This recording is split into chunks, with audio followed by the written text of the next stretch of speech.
नमस्कार बंधू भगिनींनो, मी चंद्रशेखर ठाकूर तुमच्या सगळ्यांचं स्वागत असा शेअर बाजाराचा आजचो 1600 कार्यक्रम असा आणि म्हाका खूप आनंद होता की हो कार्यक्रम मालवणीसून होता. कारण मी पण कोकणातलोच. मालवणी म्हाका चांगल्या प्रकारे येता आणि खूप बरं वाटतं. बऱ्याच दिवसांनी योग गेलो. खूप वर्षा माझ्या मनात होता, कारण हे कार्यक्रम मी मराठी, हिंदी, इंग्लिश, गुजराती भाषात केलं आहे. पण मालवणीत करूचे कधी वेळ नाही इली होती. ती वेळ इली आमचे YCS इन्व्हेस्टमेंटचे श्री दर्पण पाटील यांचा पालघरला ऑफिस असा. तर ज्यावेळी माझा 1500 कार्यक्रम झालो ना, त्यावेळी त्यांनी मला सांगून ठेवल्याने होता की 1600 कार्यक्रम जो असतो तो मी करताय, माझ्या नावावर राखून ठेवा.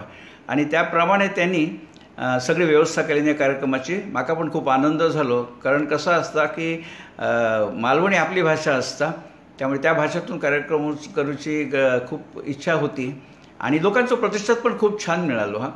पण एकूण कसं असतं की शेअर बाजाराबद्दल लोकांका जरा थोडीशी धाकधूक असतं मनात. याचं कारण कसं असतं की अनेक जे शब्द असतात ना, ते शब्द थोडेसे कठीण वाटतात लोकांका. प्रत्यक्षात तसं काय असत नाही. कारण अनेक वेळा कसं होतं, मी कोकणात खूप कार्यक्रम केले आहे. मी 2003, 2009, 2012, 2018 मध्ये पण केलं होते. पण ते सगळे कार्यक्रम झाले होते मराठीतून. मालवणीत करूचो पहिलोच योग इलो आणि त्यासाठी खास आभार आमचे दर्पण पाटील, YCS इन्व्हेस्टमेंट सर्व्हिसेसचे. आणि या कार्यक्रमासाठी खूप लोकांचं सहकार्य मिळालं असं.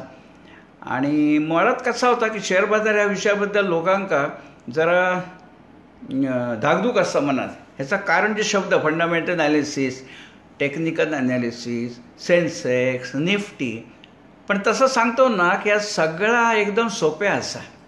आता ह्या फंडामेंटल ॲनालिसिस म्हणतो ना, हे सगळ्यांका आपणा गोष्ट माहिती आहे. खयची? पु ल देशपांडेंनी म्हैस नावाची कथा लिहिल्यानी. त्या म्हैस कथेत पुलंनी काय लिहिल्यानी की रत्नागिरी मुंबई ST बसच्या खाली म्हैस येता आणि मरता. ती म्हैस येता आणि ती मरता. आता तो म्हैस मेली म्हटल्यावरती गाववाले सगळे जमा होतं आणि तो म्हशीचा मालक पण त्याच्यात येता ओरडत, माझी गो चांदी 10 शेर दूध देत होती, माझी गो चांदी 10 शेर दूध देत होती. त्याच्यावर पुलं म्हणतात की सकाळी 10 शेर आणि संध्याकाळी 10 शेर, म्हणजे दिवसाक 20 शेर दूध देणारी म्हैस मेली म्हटल्यावर तिचं मालक आक्रोश करणं स्वाभाविक होता. पण पुढे पुलं काय म्हणतात? पुलं पुढे असं म्हणतात की म्हैस कोकणातली होती ही गोष्ट लक्षात घेता तिचा मालक सांगत असलेला 20 शेर दुधाचा आकडा ती म्हैस रोज देत असलेल्या दुधाचा नसून तिने आत्तापर्यंत दिलेल्या दुधाचा असावा, अशी माझ्या मनात शंका आली. दोस्तांनो, एकाच म्हणतात फंडामेंटल ॲनालिसिस. याचं कारण असा, हे कोल्हापूर, सांगली, सातारा तकडच्या म्हशी त्यांचं वंश वेगळं असतं. जाफराबादी म्हशी असतात, त्याचा खाणा वेगळा. आमच्या कोकणात काय खाणार? आमच्या कोकणात 9 महिने खाणार सुक्या गवत आणि 3 महिने पाऊस. ते खैसून ती म्हैस 10 शेर दूध देतली. त्यामुळे ह्या सगळ्या आपल्या व्यवहारात विचार केलो ना, त्या सगळ्या अगदी कोणाक पण समजण्यासारखे असा. फक्त होता कसा की लोकांच्या मनात असा या कठीणा. आता या म्हशीचा तुमका सांगलं, हे आमच्या कोकणात जर झाला असताना आणि तो कोणता म्हणालो असतो की माझी गो चांदी 10 शेर दूध देत होती, तर थंय कोणतरी म्हणालो असतो जे आवशीचो घोग खयची 20 शेर दूध देतली, 1 शेर देताना 12 मार. तर अशा प्रकारे हे सगळे विषय आपण सोप्या शब्दात समजून घेऊचे शेअर बाजाराबद्दल. दोस्तांनो, माझ्याबद्दल सांगण्यासारख्या काय नाही. पहिला म्हणजे मी देवगडचो असं आहे, सगळ्यांना माहिती आहे. सिंधुदुर्गात देवगड, थंय जामसंड आहे माझं गाव. माझं शिक्षण थंय झालं, नंतर मुंबई केलं आहे आणि गेली 52 वर्ष या क्षेत्रात असे BSE बॉम्बे स्टॉक एक्सचेंज आणि CDSL. या 52 वर्षात माका जा काय समजला ना, त्या सगळ्या मी सोप्या शब्दात ह्या कार्यक्रमात लोकांना सांगत असते. बाकी माझ्याजवळ सांगण्यासारख्या फार कायचं नाही. आता तुमका मगाशी जर सुरुवातीचा गाणं ऐकलास, काय एका माणसाचं माझ्या दुसऱ्या फोनवर फोन येलो की गाण्याचा कार्यक्रम हा काय शेअर बाजाराचो. म्हटलं गाण्याचा कार्यक्रम असा कसा असता. या कार्यक्रमात खूप लोकांचं सहकार्य मिळाला. ज्यावेळी कार्यक्रम करूचं ठरलो ना, त्यावेळी पंचमी नावाची संस्था असा, त्याचे अभय मंगेश कुलकर्णी त्यांनी स्वतःहून मला फोन केल्याने म्हणाले मी तुमका एक गाणं देत आहे, त्या कार्यक्रमाची सुरुवात गाण्याने करा. आणि त्या गाणं तुम्ही आता ऐकलास, मालवणी येता माका, मालवणी ही गोड भाषा. तर त्यांनी त्या गाणं दिल्याने उपलब्ध करून, मानसी फडके म्हणून गायिका असतात त्यांची, तिने त्या म्हटल्यानं अतिशय छान गाणं होता. तर अशा प्रकारे सगळ्यांचं सहकार्य छान मिळालं. या गाणं लिहिल्याने असं रमेश अणावकर, कवी रमेश अणावकर, सुंदर तर गाणं मालवणी. त्यामुळे सुरुवात छान झाली. म्हाका एका दोघांनी आता हे कळवल्यानी की सुरुवात छान झाली म्हणून. तर धन्यवाद अभय मंगेश कुलकर्णी साहेब. ते कार्यक्रम बघूक बहुतेक बसले असतील अशी म्हाका आशा आसा. आणि दुसरा असो, हे कार्यक्रम एवढ्या लोकांनी सहकार्य केल्यानी ना, आता तरुण भारतनी चांगल्यापैकी बातमी दिल्यांनी, त्यानंतर रत्नागिरी टाइम्सनी बातमी दिल्यांनी, त्यानंतर प्रहार दैनिकांनी बातमी दिल्यांनी, सकाळनी दिल्यांनी, अनेक जे वेब पेज असतात ना, ग्लोबल मालवणी कोकण नाव, सिंधुदुर्ग समाचार, सिंधुदुर्ग नाव, अनेक आम्ही मालवणी, ह्या वेब पेजनी देखील, या फेसबुक पेजनी पण जाहिराती दिल्यांनी. त्यामुळे कसं झाला की एक प्रकारे सहकार्य सगळ्यांचं छान मिळालं. त्यामुळे या सगळ्या पेपरचे पण मनापासून आभार. तसा कार्यक्रम ठरल्यावरती आमच्या कणकवलीची एक ताई असत, सुप्रिया प्रभू मिराशी, तिने एका छोट्याशा बॉक्समधून एका माणसाबरोबर ही भेट पाठवल्याने. तो खोकं उघडल्याने त्याची एक चिठ्ठी होती. भाऊ नु खाऊ नको, हां ते खरी नाही आहेत, ती कागदाच्या लगद्याची आहेत. तो कागद असतो ना आपला रद्दी पेपर, त्याचं लगदो बनवून त्या लगद्यापासून त्यांनी असे बनवतात. आणखी छान छान वस्तू असत. तर सांगायचं तात्पर्य काय आहे की या कार्यक्रमावर लोकांचा एवढा प्रेम आहे ना, म्हणून आमका सुद्धा खूप उत्साह येलो. म्हटलो कार्यक्रम मालवणीतून करूया. अनेक लोक असतात ज्यांना मालवणी समजत नाही, पण ते म्हणाले आम्ही हा कार्यक्रम नक्की बघू, कारण आमका पण मालवणीतून ऐकावं आवडत म्हणून. तर ही सगळी माहिती आपण सोप्या शब्दात सांगूया पुढच्या एक 1.25 तासात. कसं असतं, शेअर बाजार या गुंतागुंतीचा विषय असा असं अनेक लोकांना वाटतं. खरा बघशाल ना तर खूप सोपं असतो. आता पुढे आपण बघात ना, या चित्राच्या माध्यमातून हे स्लाईड मी अशासाठी केलं की विषय समजू खूप सोपं होता. आता ह्या अशाच प्रकारे ह्या कार्यक्रमात स्लाईड जास्त दिसतली हो, चित्रात जास्त दिसतली, मी अधूनमधून दिसान. कारण मी महत्त्वाचो नाही, या कार्यक्रमाचे स्लाईड जास्त महत्त्वाचे असतात. कारण विषय समजण्यासाठी ना नुसतं मी बोललं तर हवे तर त्याच्यात काय उपयोग नाही हो. तर कसं असतं बघा, समजा मग काय कधी कंपनी सुरू करूच्या, द्वारका फूड लिमिटेड नावाची. आता ही कंपनी सुरू करूची तर म्हाका 30 लाख रुपये भांडवलाची आवश्यकता असता. माझे वडील श्रीमंत असते, त्याने म्हाका 30 लाख रुपये दिल्याने असते. पण माझे वडील श्रीमंत नाही, ते म्हाका नाही 30 लाख देऊ शकत. मग मी खैसून कंपनी सुरू करणार. मग त्याच्यासाठी माझ्याकडे एक मार्ग असा असतो की म्हाका भांडवल नाही ना 30 लाख, मग मी भांडवल उभ्या करू शकतोय. कसा तर बघूया. बघा, म्हाका द्वारका फूड लिमिटेड नावाची कंपनी चालू करूच्या. माझी कंपनी काय बनवीत, बिस्किटा, जाम, सरबता वगैरे. आता 30 लाख रुपये भांडवल होया तर मी काय करीन, मी सगळ्या लोकांना आवाहन करीन ना की बाबांनो म्हाका कंपनी सुरू करूची असा, 30 लाख रुपये भांडवल होया, तुम्ही तुमच्यापैकी 3 लाख लोकांनी प्रत्येकी 10,000 रुपये काढून माझ्याकडे देवा.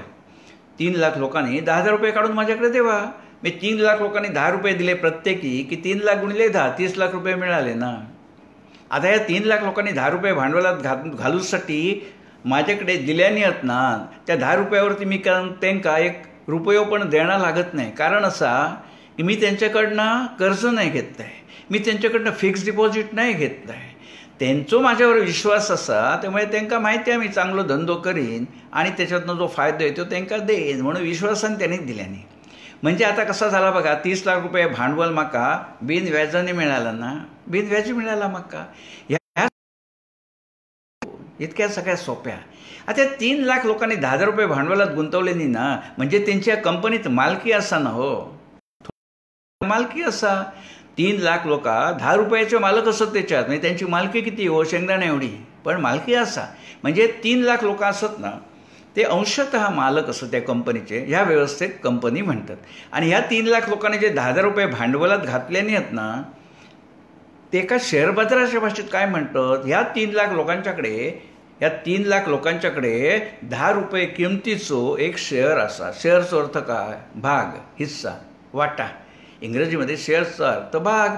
मग 3 लाख लोकांनी 10,000 रुपये भांडवलात घातल्याने असत, त्याका ह्या भाषेत म्हणतात की ह्या 3 लाख लोकांच्याकडे 10 रुपयाचा एक शेअर असा.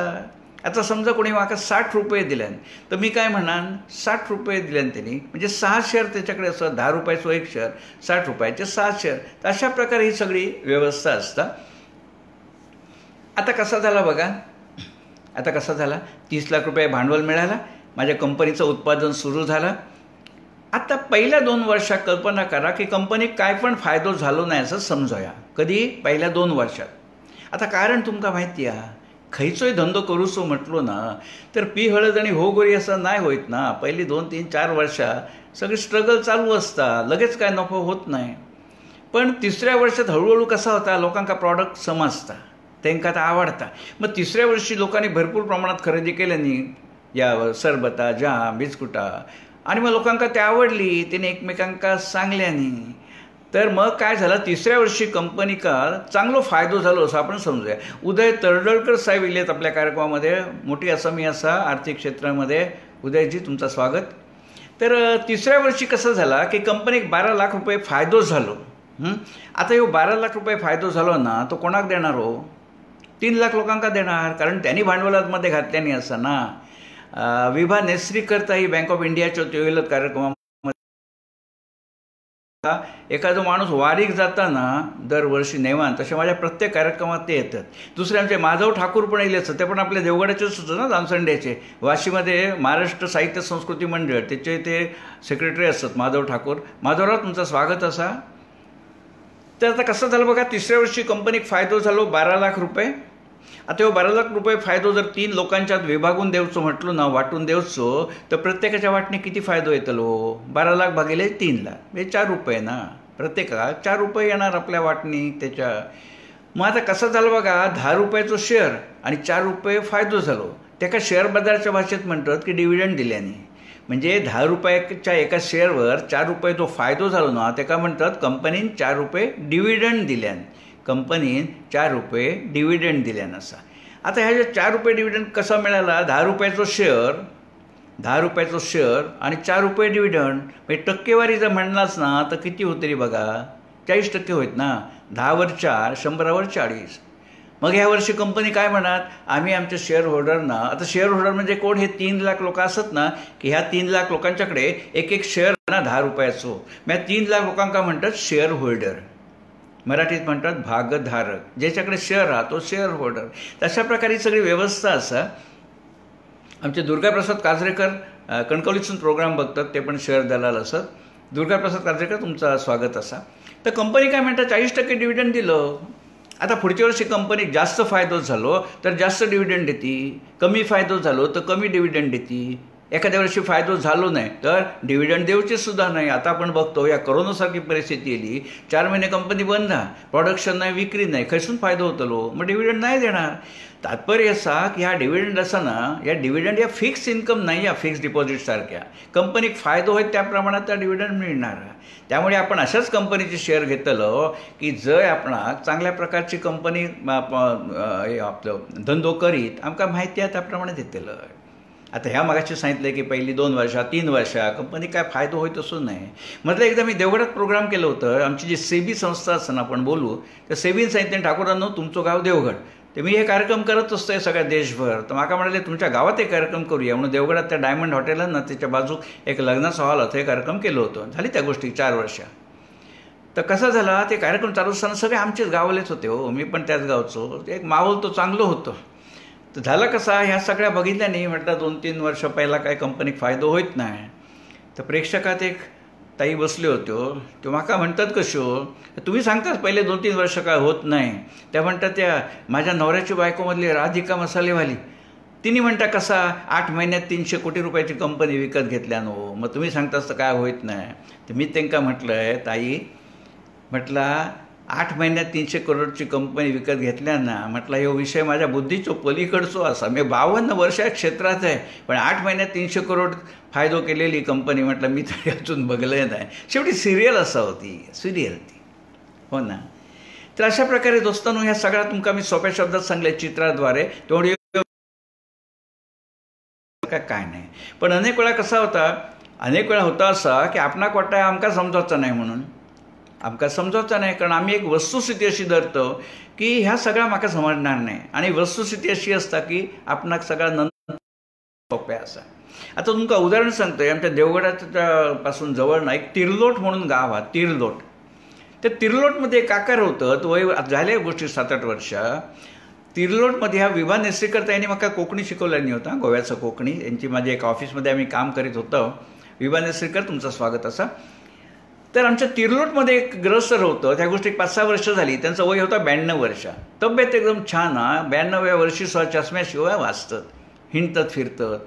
पण त्यांनी ना आयुष्यात कधी तिरलोटच्या बाहेर दुनिया बघलेलीच नाही. कोल्हापूर नाही, रत्नागिरी नाही, पुणा नाही, मुंबई नाही. तेंचो नातू मुंबईत असता, तेचो चांगलो धंदो असा चांगलो.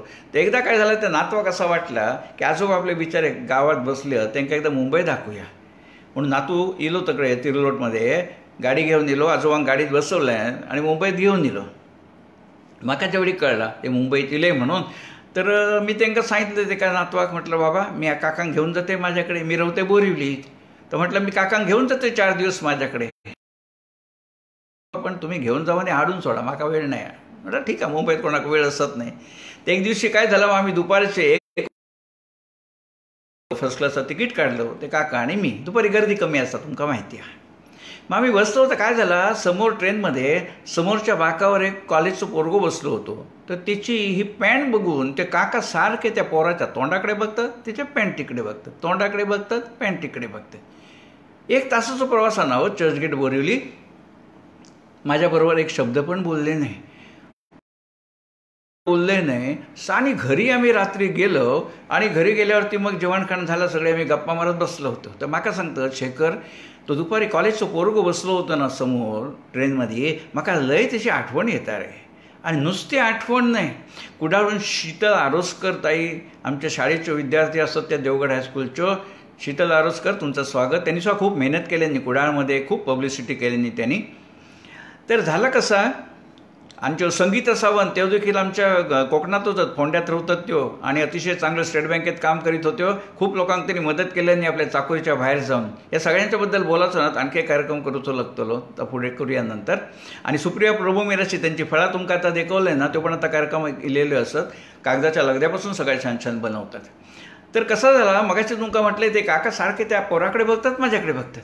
मग आम्ही घरी गेलो रात्री आणि जेवण झाल्यावरती आम्ही गप्पा मारत बसलो. ते म्हाका म्हणतात, त्या पोराबद्दल लय म्हाका आठवण येतं रे, त्याच्याबद्दल खूप अभिमान वाटलो म्हाका. तर मी काकांक विचारलं, कशाबद्दल अभिमान वाटलो. तर म्हाका सांग त्या मुलाची, पण बघ रे, त्याला शिक्षणाची किती तळमळ आहे ती. मी चांगले काकानो, अहो काकानो, तो गरीब नाही हा, तो ज्या फर्स्ट क्लासमध्ये बसलो ना, त्या फर्स्ट क्लासचा भाडा सेकंड क्लासपेक्षा 4.5 पट जास्त असा. आणि त्याच्या हातात जो मोबाईल आहे ना, तो कमीत कमी 15,000 रुपयाचो असावं. तो पोरगो काय गरीब नाही काय नाही, तुमका वाटतात. मग म्हाका ते विचारतात, अरे मग असे फाटके कपडे कित्याक घालतात. तर हो म्हटलं, मुंबईची फॅशन आती, त्यांना तिरलोटमध्ये बसून माहितीच नाही दुनियेत काय चाललं आता. तर म्हाका म्हणतात की एक सांग म्हाका, तू हे जे असे फाटके कपडे घालतात लोक, ती चांगल्या कपड्यापेक्षा थोडे तरी स्वस्त असतील ना रे. फाटके कपडे धडक्या कपड्यापेक्षा थोडे तरी स्वस्त मिळत असतील ना. मी म्हटलं, काका बिलकुल नाही, जेवढे भोका जास्त तेवढे पैसे जास्त. ते म्हणे, असा कसा हो. मग असाच असता, ते भोका पाडूची, शिवूची, ते का कानशीन घासूचा, त्याच्यात लेबर वाढताना. म्हणता, काय रे बाबा तुझ्या मुंबईचा, म्हटलं गरीब गरीब काय नाही, फॅशन असतात ती म्हणे. झाला कसा, ते 4 दिवस माझ्या घरी रवले आणि येताना परत आम्ही तसंच केलं. दुपारी आम्ही निघालो, ट्रेनमध्ये बसलो, तिकीट काढला फर्स्ट क्लासचा, आणि समोरच्या बाकावर जो पोरगो बसलो होतो ना, तो या पहिल्या पोरापेक्षा गरीब होतो बघा. मेल्याची ढोपरा सगळी बाहेर पडली. ते माका सांगतात, रे काय म्हणते तुमच्या मुंबईवाल्यांची जगा वेगळी हौस रे. हां, जा दारिद्र्य नाही हा मुळा, त्या दारिद्र्य नाही ह्या, पण जा दारिद्र्य नाही त्याची प्रदर्शन करूची काय हौस. दोस्तांनो, तुमका सांगूचा असा की ह्या सगळा आमका वाटत असता, ह्या कठीणा म्हाका समजवचं नाही. प्रत्यक्षात आपणाक माहिती आहे की किती सोप्या असा, या किती सोप्या असा. फक्त होता कसं आमका वाटत असता, म्हाका समजणार नाही. जसा धेंका वाटता की तो गरीब हा पोरगो, प्रत्यक्षात श्रीमंत हा. तसो शेअर बाजार कठीण, म्हाका समजणार नाही. मी M.Com नाही, मी B.Com नाही, काय फरक पडत नाही. आवड होई सगळ्यांका समजताला. आमची स्मिता आजगावकर पण जो बँक ऑफ इंडियाची सगळी मोठी मोठी मंडळी आज प्रेमापोटी इलेली असत. असो, तर दोस्तांनो, आता कसा झाला, आपण काय बघलो, 3 लाख लोकांच्याकडे एक एक शेअर असा, द्वारका फूडचो एक एक शेअर, 3 लाख लोकांच्याकडे एक एक शेअर असा, ते शेअर होल्डर असत. आता ह्यो जो एक शेअर हा ना 3 लाख लोकांच्याकडे, तो शेअर ठेवूसाठी त्यांना एक खाता उडूचा लागता. त्या खात्याक म्हणतात डीमॅट अकाउंट, डीमॅट खाता. ह्या डीमॅट खाता उघडूचाच लागता आणि त्या खात्याचो एक एक शेअर त्यांना ठेवचो लागतलो. आता डीमॅट अकाउंट उघडण्यासाठी 2 संस्था देशात असत. या संस्थांका म्हणतात डिपॉझिटरी. ह्या ज्यो संस्था असतात 2, त्यांना म्हणतात डिपॉझिटरी. थंय डीमॅट अकाउंट उघडूचा लागता. एका डिपॉझिटरीचं नाव असा NSDL, दुसऱ्या डिपॉझिटरीचं नाव हा CDSL. 1996 साली हो डीमॅटचो कायदो झालो. त्याच्या आधी काय होता, शेअर सर्टिफिकेट कागदी स्वरूपात असत, पेपर फॉर्मॅटमध्ये. आता 96 नंतर डीमॅटची व्यवस्था येईल, त्यामुळे आता ह्या 3 लाखांपैकी त्या लोकांका खंय ना खंय डिमॅट अकाउंट उगडूचा लागताला, CDSL किंवा NSDL. CDSLचं नाव सेंट्रल डिपॉझिटरी सर्व्हिसेस, NSDLचं पूर्ण नाव नॅशनल सिक्युरिटीज डिपॉझिटरी लिमिटेड. ह्यो दोन्ही डिपॉझिटरी मुंबईतच असत लोअर परेलला योगायोगाने. तर खंय पण डिमॅट अकाउंट उघडू शकतात, पाहिजे तर CDSL, पाहिजे तर NSDL. आता तुमच्या मनात प्रश्न असतात की दोघात फरक काय? दोघात फरक तसो काय नाही. दोघात फरक काय नाही. या सेबी मार्फत सरकारची संस्था, सरकारी संस्था सेबीबद्दल आपण पुढे बघूया. त्यांचं नियंत्रण असा, दोघांमध्ये काय फरक नाही. तुमका चॉईस दिल्याने हव्या तर हय उघडा, हव्या तर थंय उघडा. तर अशा प्रकारे हे डिमॅट अकाउंट उघडूचा लागताला आमचे YCS ते पण डिमॅट अकाउंट उघडतात. पुढे आपण बघूया. तर आत्ता आपण काय बघितलं की हे CDSL खंय हा मुंबईत, NSDL खंय हा मुंबईत. मग म्हाका सांगा, दिल्ली, कलकत्ता, हैदराबाद, अहमदाबाद, कणकवली, मालवण ती माणसं काय मुंबईत येते काय डिमॅट अकाउंट उघडू? एवढ्या लांब नाही येऊ शकत ना. मग त्यासाठी या दोन्ही डिपॉझिटरीनी काय केल्याने असा, संपूर्ण देशामध्ये आपले एजंट नेमलेले असतात. आणि या एजंट का आपण म्हणतो DP, डिपॉझिटरी पार्टिसिपंट. आमचे अमोल सावंत दिले आहेत. अमोल सावंत इंडस्ट्रीयल बँकेत मोठे साहेब असत, बाकी मुंबईचे मॅनेजर असत. अमोल सावंत, तुमचा स्वागत असा कार्यक्रमात. तर आपण काय बघलो, CDSL, NSDL मुंबईत असल्यामुळे त्यांनी सगळ्या देशभर आपले एजंट नेमलेले आहेत. आणि हे एजंट लोक डिमॅट अकाउंट उघडतात. ह्या एजंट लोकांका काय म्हणतात, DP, डिपॉझिटरी पार्टिसिपंट. त्याचं शॉर्ट फॉर्म आहे DP. ते आपल्या मोबाईलमध्ये DP असतं ना, तो मोबाईलमध्ये DP आणि ह्यो DP ह्याचं काय पण संबंध नाही तावायला ह्या व्हायला. ते DP म्हणजे एजंट असतात दोन्ही डिपॉझिटरीचे. आता DPOसाठी कोण लायक असतात, कोण DP बनू शकतं? 4 प्रकारची मंडळी DP बनतात. एक राष्ट्रीयकृत बँक, खाजगी बँक, सहकारी बँक आणि शेअर दलाल. 4 प्रकारची मंडळी असतात. आणि ह्या 4 प्रकारची मंडळी खंय ना खंय देशात असतातच ना हो. समजा आमच्या कणकवलीमध्ये ICICI बँक शाखा नसतात, पण बँक ऑफ इंडियाची शाखा, हरकुळमध्ये बँक ऑफ इंडिया नसतात, पण अभ्युदय बँकेची शाखा असतेली एखाद्या वेळी. तात्पर्य खंय ना खंय कोण नसता. आणि खंय कोण नाही तर स्टेट बँक असता. तर म्हणतात ना, जिसका कोई नहीं उसका होता है का खुदा होता है, वैसा जो कोई भी जहाँ नहीं है वहाँ स्टेट बँक है. सांगायचं तात्पर्य असा की खंय पण तुम्ही डिमॅट अकाउंट उघडा, सगळे DP तेवढे वाटतात. लोकांना काय वाटतं की राष्ट्रीयकृत बँक जास्त सुरक्षित? बिलकुल नाही. सगळे DP सारखे सुरक्षित. राष्ट्रीयकृत, सहकारी, सरकारी, ब्रोकर. याचं कारण असं हा की डिपॉझिटरीचा जो डेटा असा ना, सगळी तपशील, माहिती ती सगळी डिपॉझिटरीकडे असतात. हे DP लोक फक्त तुमचे अकाउंट उघडतात. त्यामुळे खंय पण तुम्ही डिमॅट अकाउंट उघडलंच ना, तुमचे शेअर तेवढे सुरक्षित असतात. तुमका जो सोयीचो असा, आता एखाद्या ब्रोकरचं ऑफिस जवळ असताना, एखाद्या कोऑपरेटिव्ह बँकेचं ऑफिस जवळ असताना, त्यामुळे खंय पण तुम्ही उघडा, त्याच्यामध्ये काय पण फरक नसतो. आता मगाशी मी तुमका काय सांगलं आहे, की ज्यावेळी कंपनीक फायदो होता, त्यावेळी कंपनी डिव्हिडंड देता. मग ह्या डिव्हिडंड कसा होता? आशा कुलकर्णी पण कार्यक्रमात दिले असत. आशा कुलकर्णी याचं वैशिष्ट्य म्हणजे ते कुडाळ मुंबई एकदा प्रवास केल्याने आणि संध्याकाळी येल्यावर एवढे देवभोळो माणूस, म्हणजे एवढी देवभोळी व्यक्ती मी कधी बघलंय नाही. आशा कुलकर्णी तुमच्यासारखी माणसं तो दुनियेत दुनिया चालली आहे. असो, तर मी काय म्हटलं आहे की सुरुवातीका की डिमॅट खात्यात शेअर्स ठेवले तर ते कसे असतात बघा. आता 3 लाख लोक आहेत ना, शेअर होल्डर, भागधारक, त्यांच्याकडे एक शेअर आहे ना द्वारका फूडचो. त्या 3 लाख लोकांपैकी समजा 2 लाख लोकांनी ठरवल्याने की आपण CDSLमध्ये डिमॅट अकाउंट उघडायचे. 1 लाख लोकांनी ठरवल्याने आम्ही NSDLकडे डिमॅट अकाउंट उघडायचे. याचं कारण काय की त्यांची मर्जी आहे ना, त्यांची मर्जी. मेधा जोशी पण आपल्या कार्यक्रमात दिलं, तो ठाण्यात राहतात. आणि माझ्या बंधू भगिनींनो तुमका सांगायचं असा की मेधा जोशींचं वैशिष्ट्य असं, त्या पण देवगडाच्याच होत आमच्या. आणि त्यांनी संपूर्ण दासबोध आणि संपूर्ण ज्ञानेश्वरी हस्तलिखित हातान लिहून काढल्याने वयाच्या 62व्या वर्षी रिटायर झाल्यावरती. अशी देवमाणसं लय असत माझ्या संपर्कामध्ये. ते सगळ्यांचे आशीर्वाद असत, त्यामुळे कार्यक्रमाचं झालं. असो, तर मी काय म्हटलं, 3 लाख लोकांपैकी समजा 2 लाख लोकांनी CDSLमध्ये अकाउंट उघडल्याने आणि 1 लाख लोकांनी NSDLमध्ये डिमॅट अकाउंट उघडल्याने, असं समजूया. आता हे 2 लाख लोक कोण? 2 लाख डिमॅट अकाउंट होल्डर कोण? तर CDSL का माहिती आहे. 1 लाख डिमॅट अकाउंट होल्डर आपण कंपनीक माहितीच नसता. कंपनी काय माहितीच नसतं. कंपनी काय म्हणता, आम्ही 3 लाख शेअर्स पब्लिकला दिले आहेत ना, त्या 3 लाखपैकी 2 लाख शेअर्स CDSLमध्ये असत आणि 1 लाख शेअर्स NSDLकडे असत. म्हणजे कंपनी हे माहितीच नाही. ही कंपनी का माहितीच नाही. मेधा जोशी आजचो कार्यक्रम चांगलोच होतलो, धन्यवाद तुमच्या आशीर्वादानंच कार्यक्रम चांगलो छानपैकी प्रतिसाद मिळता आणि हो प्रतिसाद वाढताचा सुरुवातीपासून. तर कंपनी का माहिती नसतं आपले 2 लाख कोणने 1 लाख. तो कंपनी म्हणतं आमचे शेअर होल्डर 2, एक CDSL आणि दुसरं NSDL.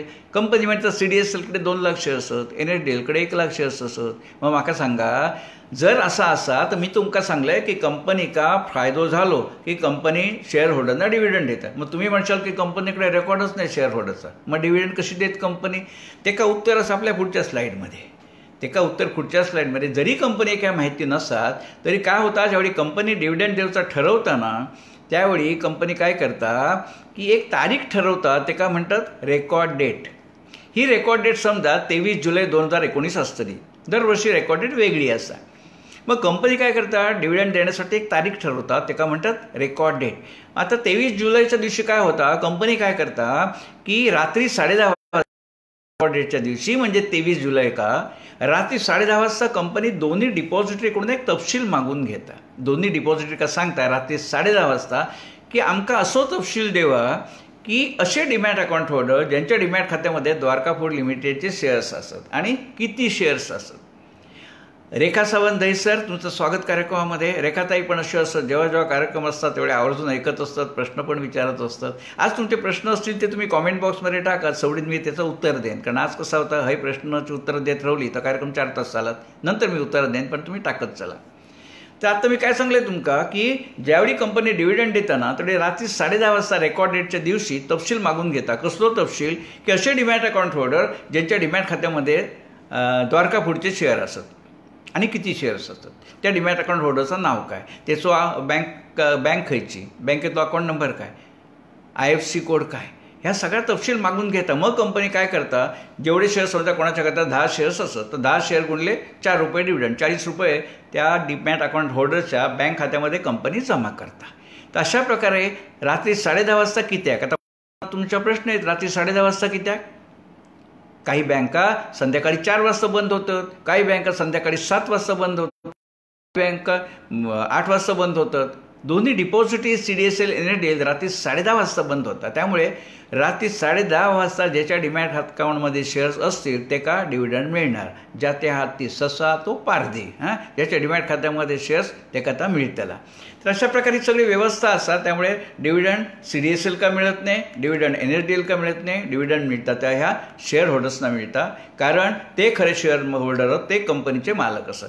तर अशा प्रकारे सगळी व्यवस्था असतात. किती सोप्या आपण बघला. आता मी डीमॅटबद्दल हे थांबतोय, कारण प्रत्येक विषय एवढं मोठं असताना खूप सांगण्यासारखे असतात. त्यामुळे सगळ्या थोडा सांगते, कारण बरेच विषय आपण कव्हर करूचे आहेत. त्यामुळे सगळ्या आता सांगत बसत नाही. मग जो पूर्ण दिवसाचा पण कार्यक्रम असतो तो केव्हा नाही काय होईल. तर आता डीमॅटबद्दल थांबूयाचं कारण कसं आहे की कार्यक्रमाचं नाव शेअर बाजाराचा, डीमॅटचं नाही. त्यामुळे सगळ्या डीमॅटवर भर नाही देत मी, आवश्यक तेवढं सांगलं आहे. पुढे आपण बघूया. आता आपण काय बघलो की 3 लाख शेअर होल्डर्स असत, त्यांच्या खात्यात एक डीमॅट द्वारका फूडचं शेअर असा. आता माका सांगा, 2 दिवसांनी, 2 महिन्यांनी, 2 वर्षांनी, 10 वर्षांनी ह्या 3 लाख लोकांपैकी काही लोकांना तरी वाटत ना हो काय की आपल्याकडचे शेअर विकून टाकूया, आता लय झाला, पैशाची गरज आहे, दुसरे शेअर घेऊया. मग ते शेअर विकणार खय. तो शेअर विकूसाठी जी जागा असतात ते का आपण म्हणतो शेअर बाजार. पुन्हा या एवढ्या सोप्या असताना भाजी बाजार, मासळी बाजार, कापड बाजार, तसं शेअर बाजार. ज्यावेळी खरेदी करणारे शेअर खरेदी करणारे आणि शेअर विकणारे हे 2 लोक ज्यावेळी एकत्र येतात ना ते का बाजार म्हणतात ना. तो शेअर खरेदी करणारे शेअर विकणारे एकत्र येतात ते का शेअर बाजार म्हणतात. इंग्रजीमध्ये ते का म्हणतात स्टॉक एक्सचेंज. स्टॉक एक्सचेंज म्हणजे शेअर बाजार. ती 2 स्टॉक एक्सचेंज सगळ्यांना माहिती असत. एकाचं नाव आहे BSE आणि दुसऱ्याचं नाव आहे NSE. BSE आणि NSE, Bombay stock exchange, national stock exchange. आणि दोन्ही स्टॉक एक्सचेंज असत ना, दोन्ही स्टॉक एक्सचेंज मुंबईतच असत. हो, योगायोगा. CDSL NSDL मुंबईत, BSE NSE मुंबईत. BSE खया फोर्टमध्ये, मुंबईत फोर्टमध्ये BSE आणि बांद्रा कुर्ला कॉम्प्लेक्स, बांद्रा पूर्वेला NSE, दोन्ही मुंबईतच. पण म्हणून परत तसा की मालवणचं मनुष्य, दिल्लीचं मनुष्य, हैदराबादचं मनुष्य मुंबईत येत काय शेअर खरेदी करू विकूक नाही. मग या दोन्ही स्टॉक एक्सचेंजचे दलाल जे असतात ना, जे का आपण शेअर ब्रोकर म्हणतो, ते शेअर दलाल आणि त्यांचे उपदलाल म्हणजे सब ब्रोकर या सगळ्या देशामध्ये असतात. आता हे मोठे मोठे ब्रोकर्स असतात, उदाहरणार्थ मोतीलाल ओसवाल. आता मोतीलाल ओसवाल देशामध्ये काय 2-2.5 हजार शाखा उघडणार नाही हो. मग ते काय करतात की आपले सब ब्रोकर म्हणतात. ते सब ब्रोकर म्हणण्यापेक्षा त्यांना म्हणतात बिझनेस असोसिएट, म्हणजे एका प्रकारे ते उपदलालच म्हणा, बिझनेस असोसिएट म्हणतात त्यांना.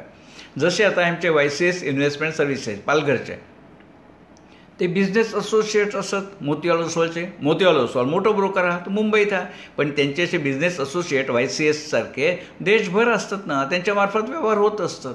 तर अशा प्रकारे शेअर खरेदी करूची किंवा विकूचे तर आपण शेअर दलाल म्हणजेच शेअर बाजाराच्या मार्फत खरेदी किंवा विक्री आपण करू शकतो.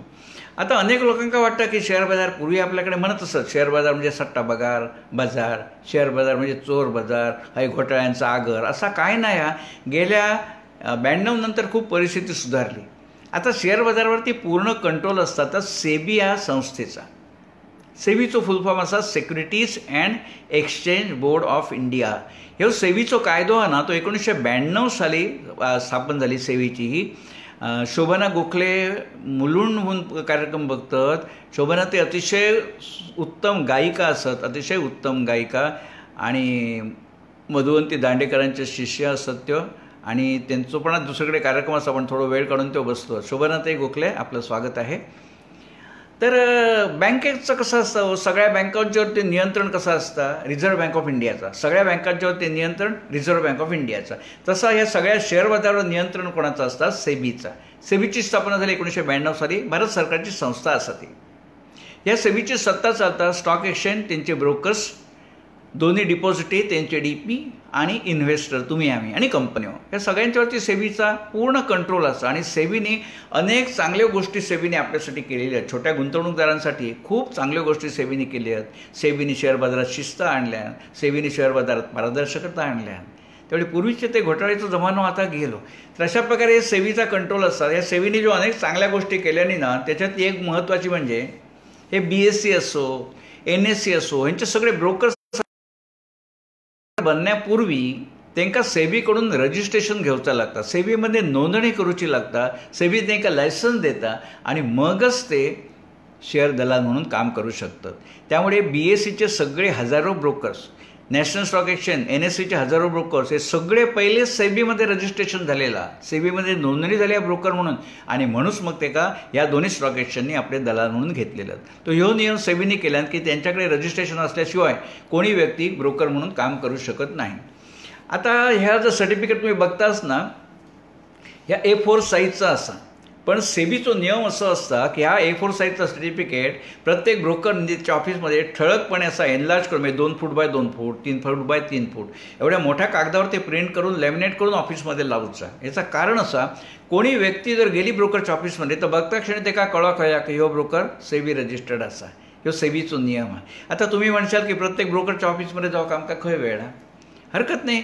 BSE ब्रोकर्स असतात ना, त्या BSE ब्रोकरचा लिस्ट www.bseindia.com या साईटवर असा. NSEच्या ब्रोकरचा लिस्ट nseindia.com साईटवर असा.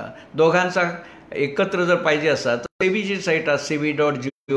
त्यामुळे खरी माहिती तुमका घर बसल्या उपलब्ध होता, तर जाऊची काय गरज नाही. आणि या सेबीचा आणखी फायदो असा असता की सेबीने अनेक गुंतवणूकदारांसाठी केले नाही असत. सेबीने काय सांगितलं स्टॉक एक्सचेंजला की तुम्ही एक फंड निर्माण करा, ते का म्हणतात IPF, इन्व्हेस्टर प्रोटेक्शन फंड, मराठीत ते का आपण म्हणूया गुंतवणूकदार संरक्षण निधी, या मी नाव दिलं आहे. ते का इंग्रजीत म्हणतात IPF, इन्व्हेस्टर प्रोटेक्शन फंड. तर ह्या इन्व्हेस्टर प्रोटेक्शन फंड स्थापन करूसाठी सेबीने सक्ती केल्याने सगळ्या स्टॉक एक्सचेंज का, आणि बॉम्बे स्टॉक एक्सचेंजच्या बाबतीत बोलायचं ना तर त्यांच्या इन्व्हेस्टर प्रोटेक्शन फंडातून एका गुंतवणूकदारामागे 15 लाख रुपयाचं संरक्षण असतं. आता तुम्ही म्हणणार 15 लाख कसे काय देणार, काय खात्यात नाही जमा करणार. कल्पना करा, मी माझ्या ब्रोकरच्या मार्फत 8 लाख रुपयाचे शेअर विकले. ब्रोकर मला 2 दिवसांनी पैसे देणार, कारण शेअर बाजारात टाईम टेबल काय T+2 ट्रेड +2 वर्किंग डेज. तर सोमवारी मी शेअर विकले तर बुधवारी मला पैसे मिळतले, सोमवारी शेअर विकले तर बुधवारी पैसे मिळतले. 8 लाख रुपयाचे शेअर विकले सोमवारी तर बुधवारी माझ्या खात्यात 8 लाख रुपये येतील. पण समजा या 2 दिवसात माझं ब्रोकर जर दिवाळखोरीत गेलो काही कारणामुळे, तर माका झोप उडूची गरज नाही. माका 8 लाख रुपये माका कोण देणार, स्टॉक एक्सचेंजच्या इन्व्हेस्टर प्रोटेक्शन फंडात माका 8 लाख रुपये मिळतील. पण हे 15 लाख मी लिहिलंय ना, ते मॅक्झिमम जास्तीत जास्त कमाल असत. ते कमाल मर्यादा अशासाठी, समजा मी 23 लाख रुपयाचे शेअर विकलं असलं आणि ब्रोकर माझं दिवाळखोरीत गेलो तर माका 23 लाख मिळवायचे नाही, माका फक्त 15 लाख मिळतील. कारण कमाल संरक्षण 15 लाख. पण हे कमी नाही हो. आज बँकेमध्ये किती संरक्षण? बँक डुबली तर पूर्वी 1 लाख होता, आता 5 लाख झाला. हय, ब्रोकर बुडालो तर 15 लाखाचं संरक्षण. तात्पर्य ह्या सगळ्या गोष्टी सेबीने आपल्यासाठी केलेल्या असत, म्हणून सेबीचं महत्त्व. आता ह्या कार्यक्रमात कसं असतं, मी ह्या स्लाईड जास्त दाखवतोय, मी कमी दिसतंय. ह्याचं कारण स्लाईडद्वारे ना विषय समजा खूप सोपं जाता. आता ह्या शेअर बाजारामध्ये कसा होता की रोज करोडो व्यवहार होत असतात. लोक खरेदी करत असतात, लोक विकत असतात. पण मला सांगा की हे व्यवहार कसे होतात ते जर समजायचं असतात ना, तर काय होता, खय ती समजून घेऊची. तुम्ही BSc कसा नाही ते तुमच्या वांगडा बोलाक सुद्धा.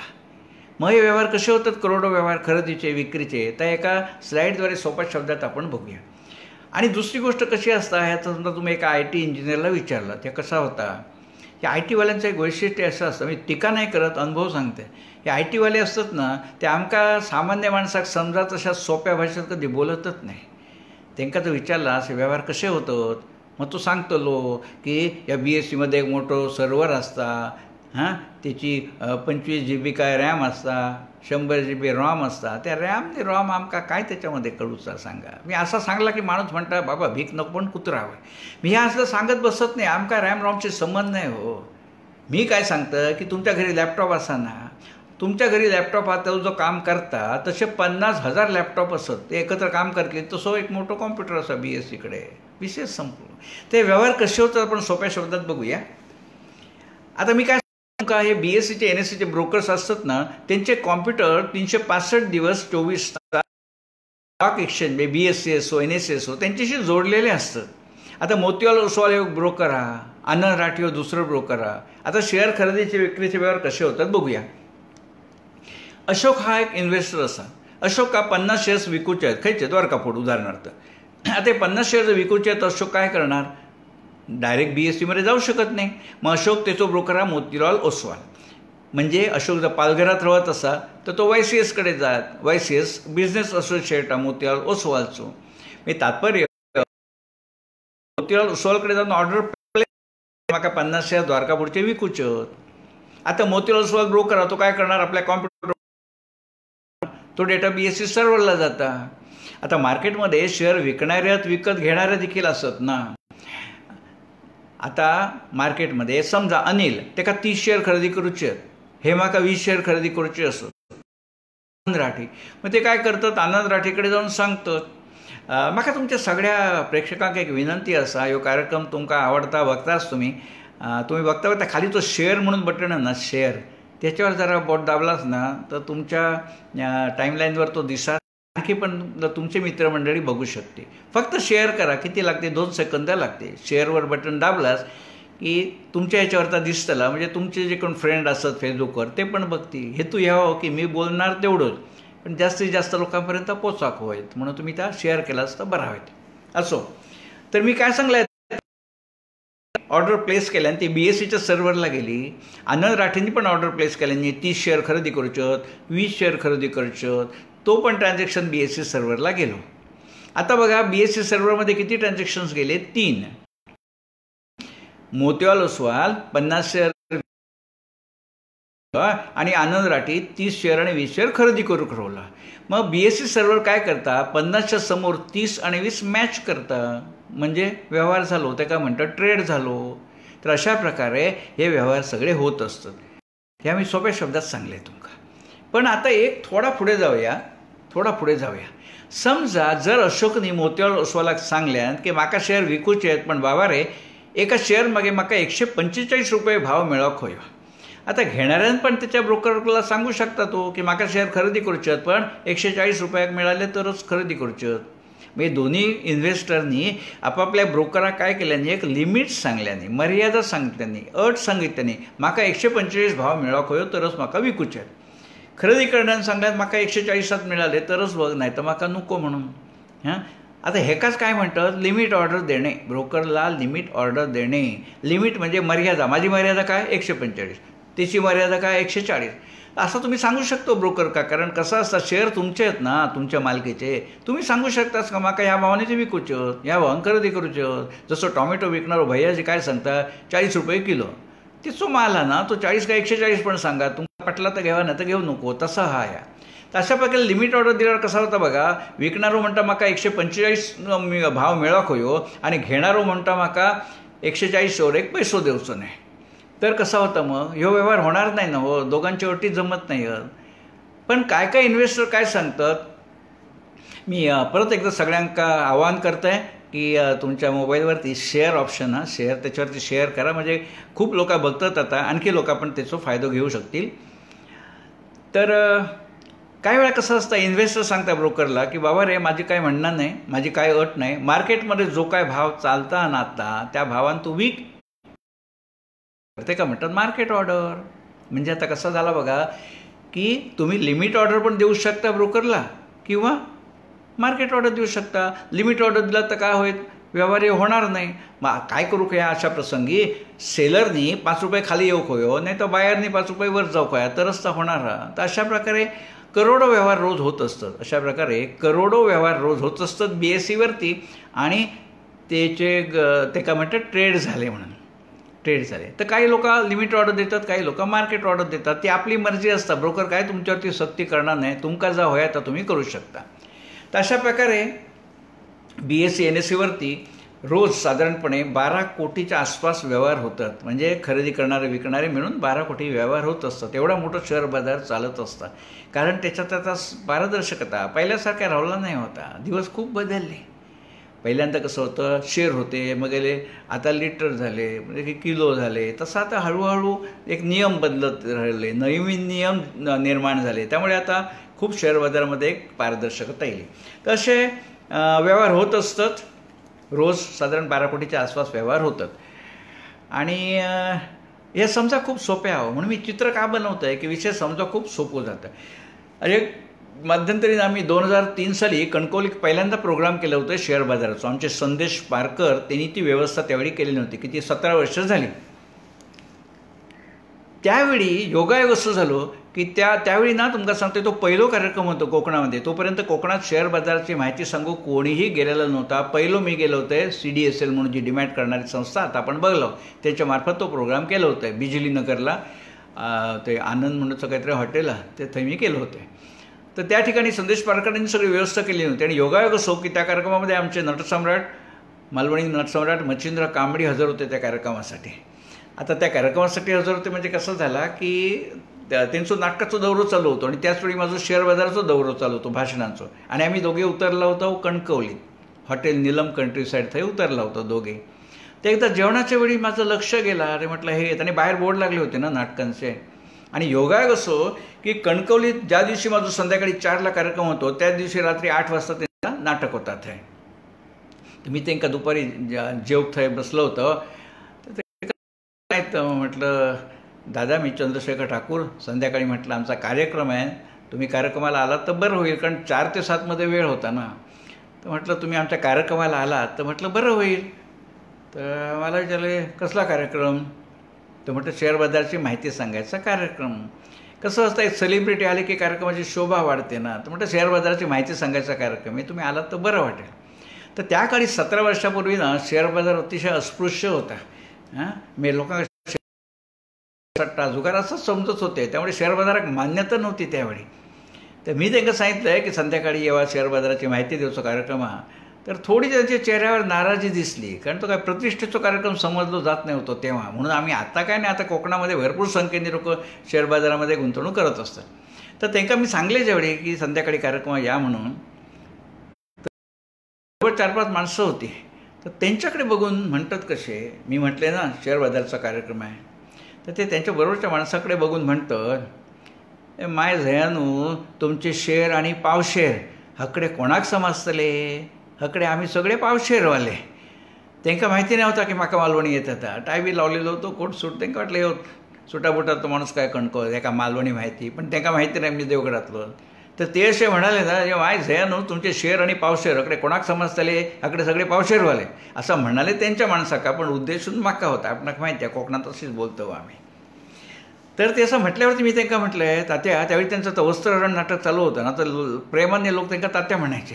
तर म्हटलं तात्यानं तुम्ही येवा तर खरे आणि बघा. मग ते बैठल्यावर थोडे चपापले. मग ते इले होते नाटकात, कार्यक्रमात माझ्या पूर्ण वेळ बसले होते. आणि त्यांच्या चेहऱ्यावरून समजत होता हो की कार्यक्रम नेमका आवडत होतो म्हणून.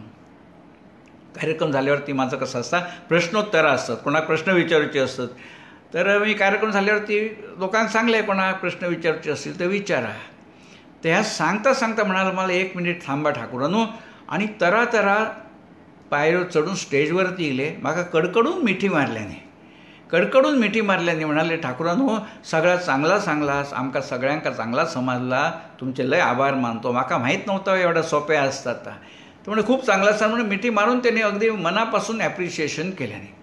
आणि झाला कसा की त्या कार्यक्रमामध्ये माका म्हणाले की एक तुमका छोटीशी सूचना करतोय, रागावणार नसाल तर सांगा. म्हटलं करा ना, माका सूचना आवडतो तो. लोकांनी काही सांगितलं नाही ना, तर आपण त्याप्रमाणे आचरणात आणतो आणि कार्यक्रम चांगला होता. मग म्हटलं सांगा तुम्ही.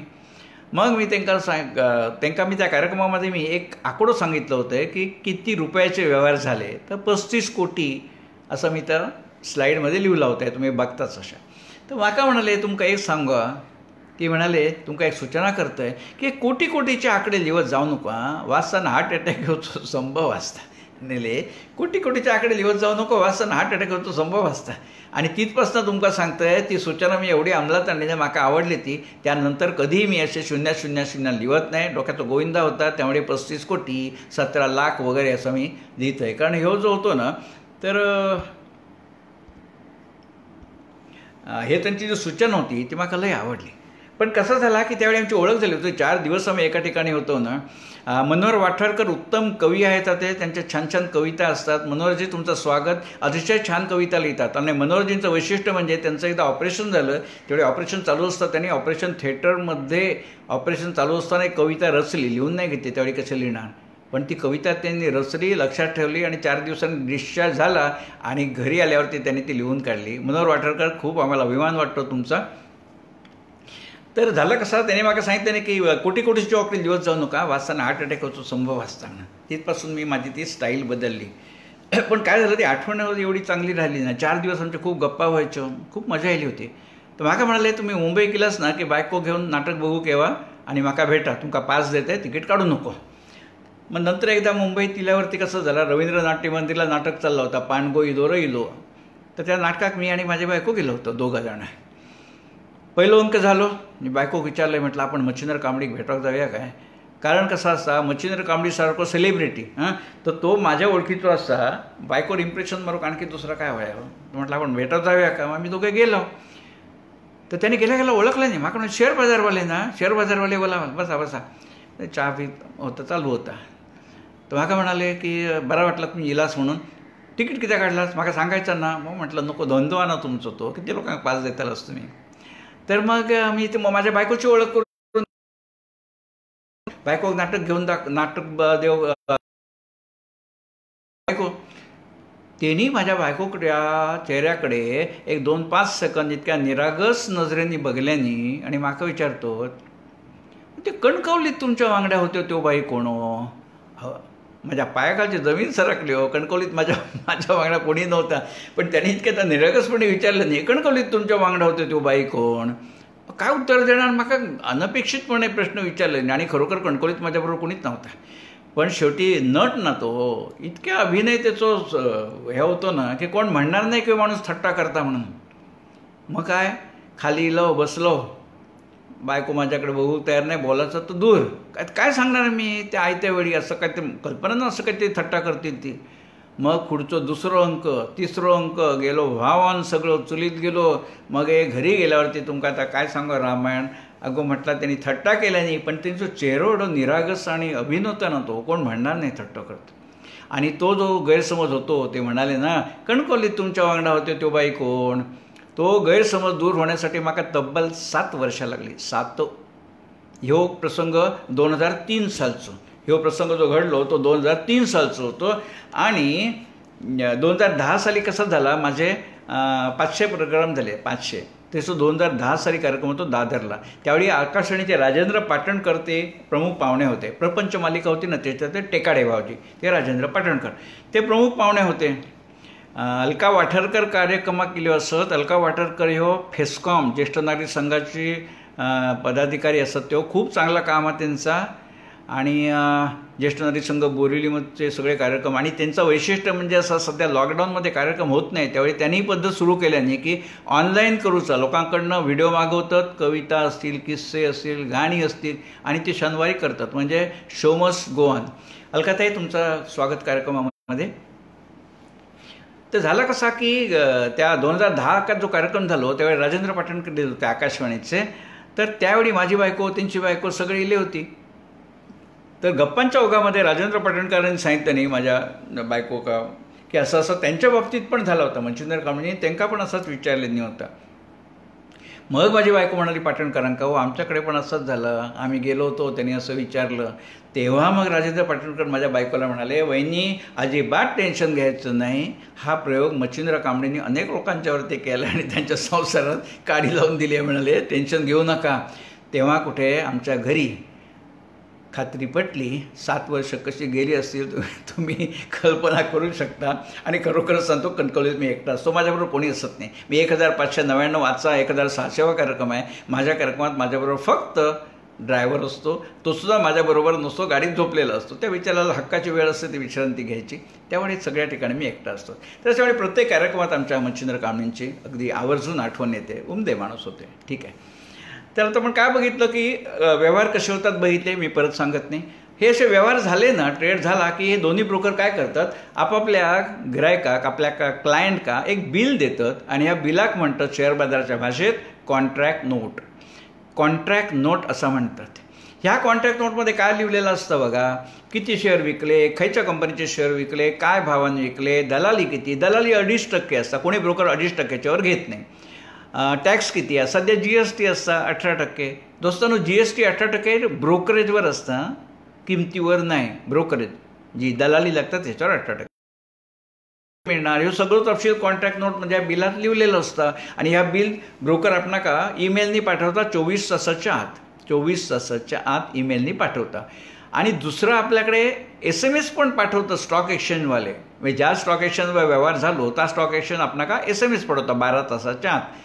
म्हणजे दोन्ही बाजूने आपणाका इंटिमेशन मिळतं ना. ब्रोकर कॉन्टॅक्ट नोट पाठवता ईमेलनी आणि SMS येता. म्हणजे कोणी गुंतवणूकदार ह्या देशात असा म्हणूच शकत नाही की ब्रोकरनी काय केल्यानं म्हाका माहिती नाही. नाही हो, तुमका येत असता या सगळ्या, फक्त आम्ही लक्ष देत नसतो. त्यामुळे ही सगळी शिस्त शेअर बाजारात लावल्यान. म्हणून नवीन शेअर बाजारात पारदर्शकता आणल्यान, खरेदी विक्री एकाच भावान होता.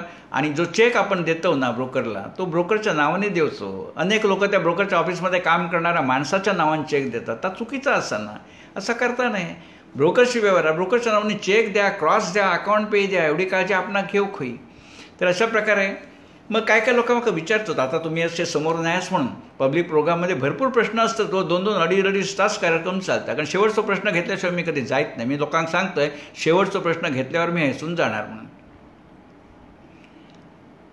रमेश जाधव म्हणतात, सर मराठी माणसाला सपोर्ट करा.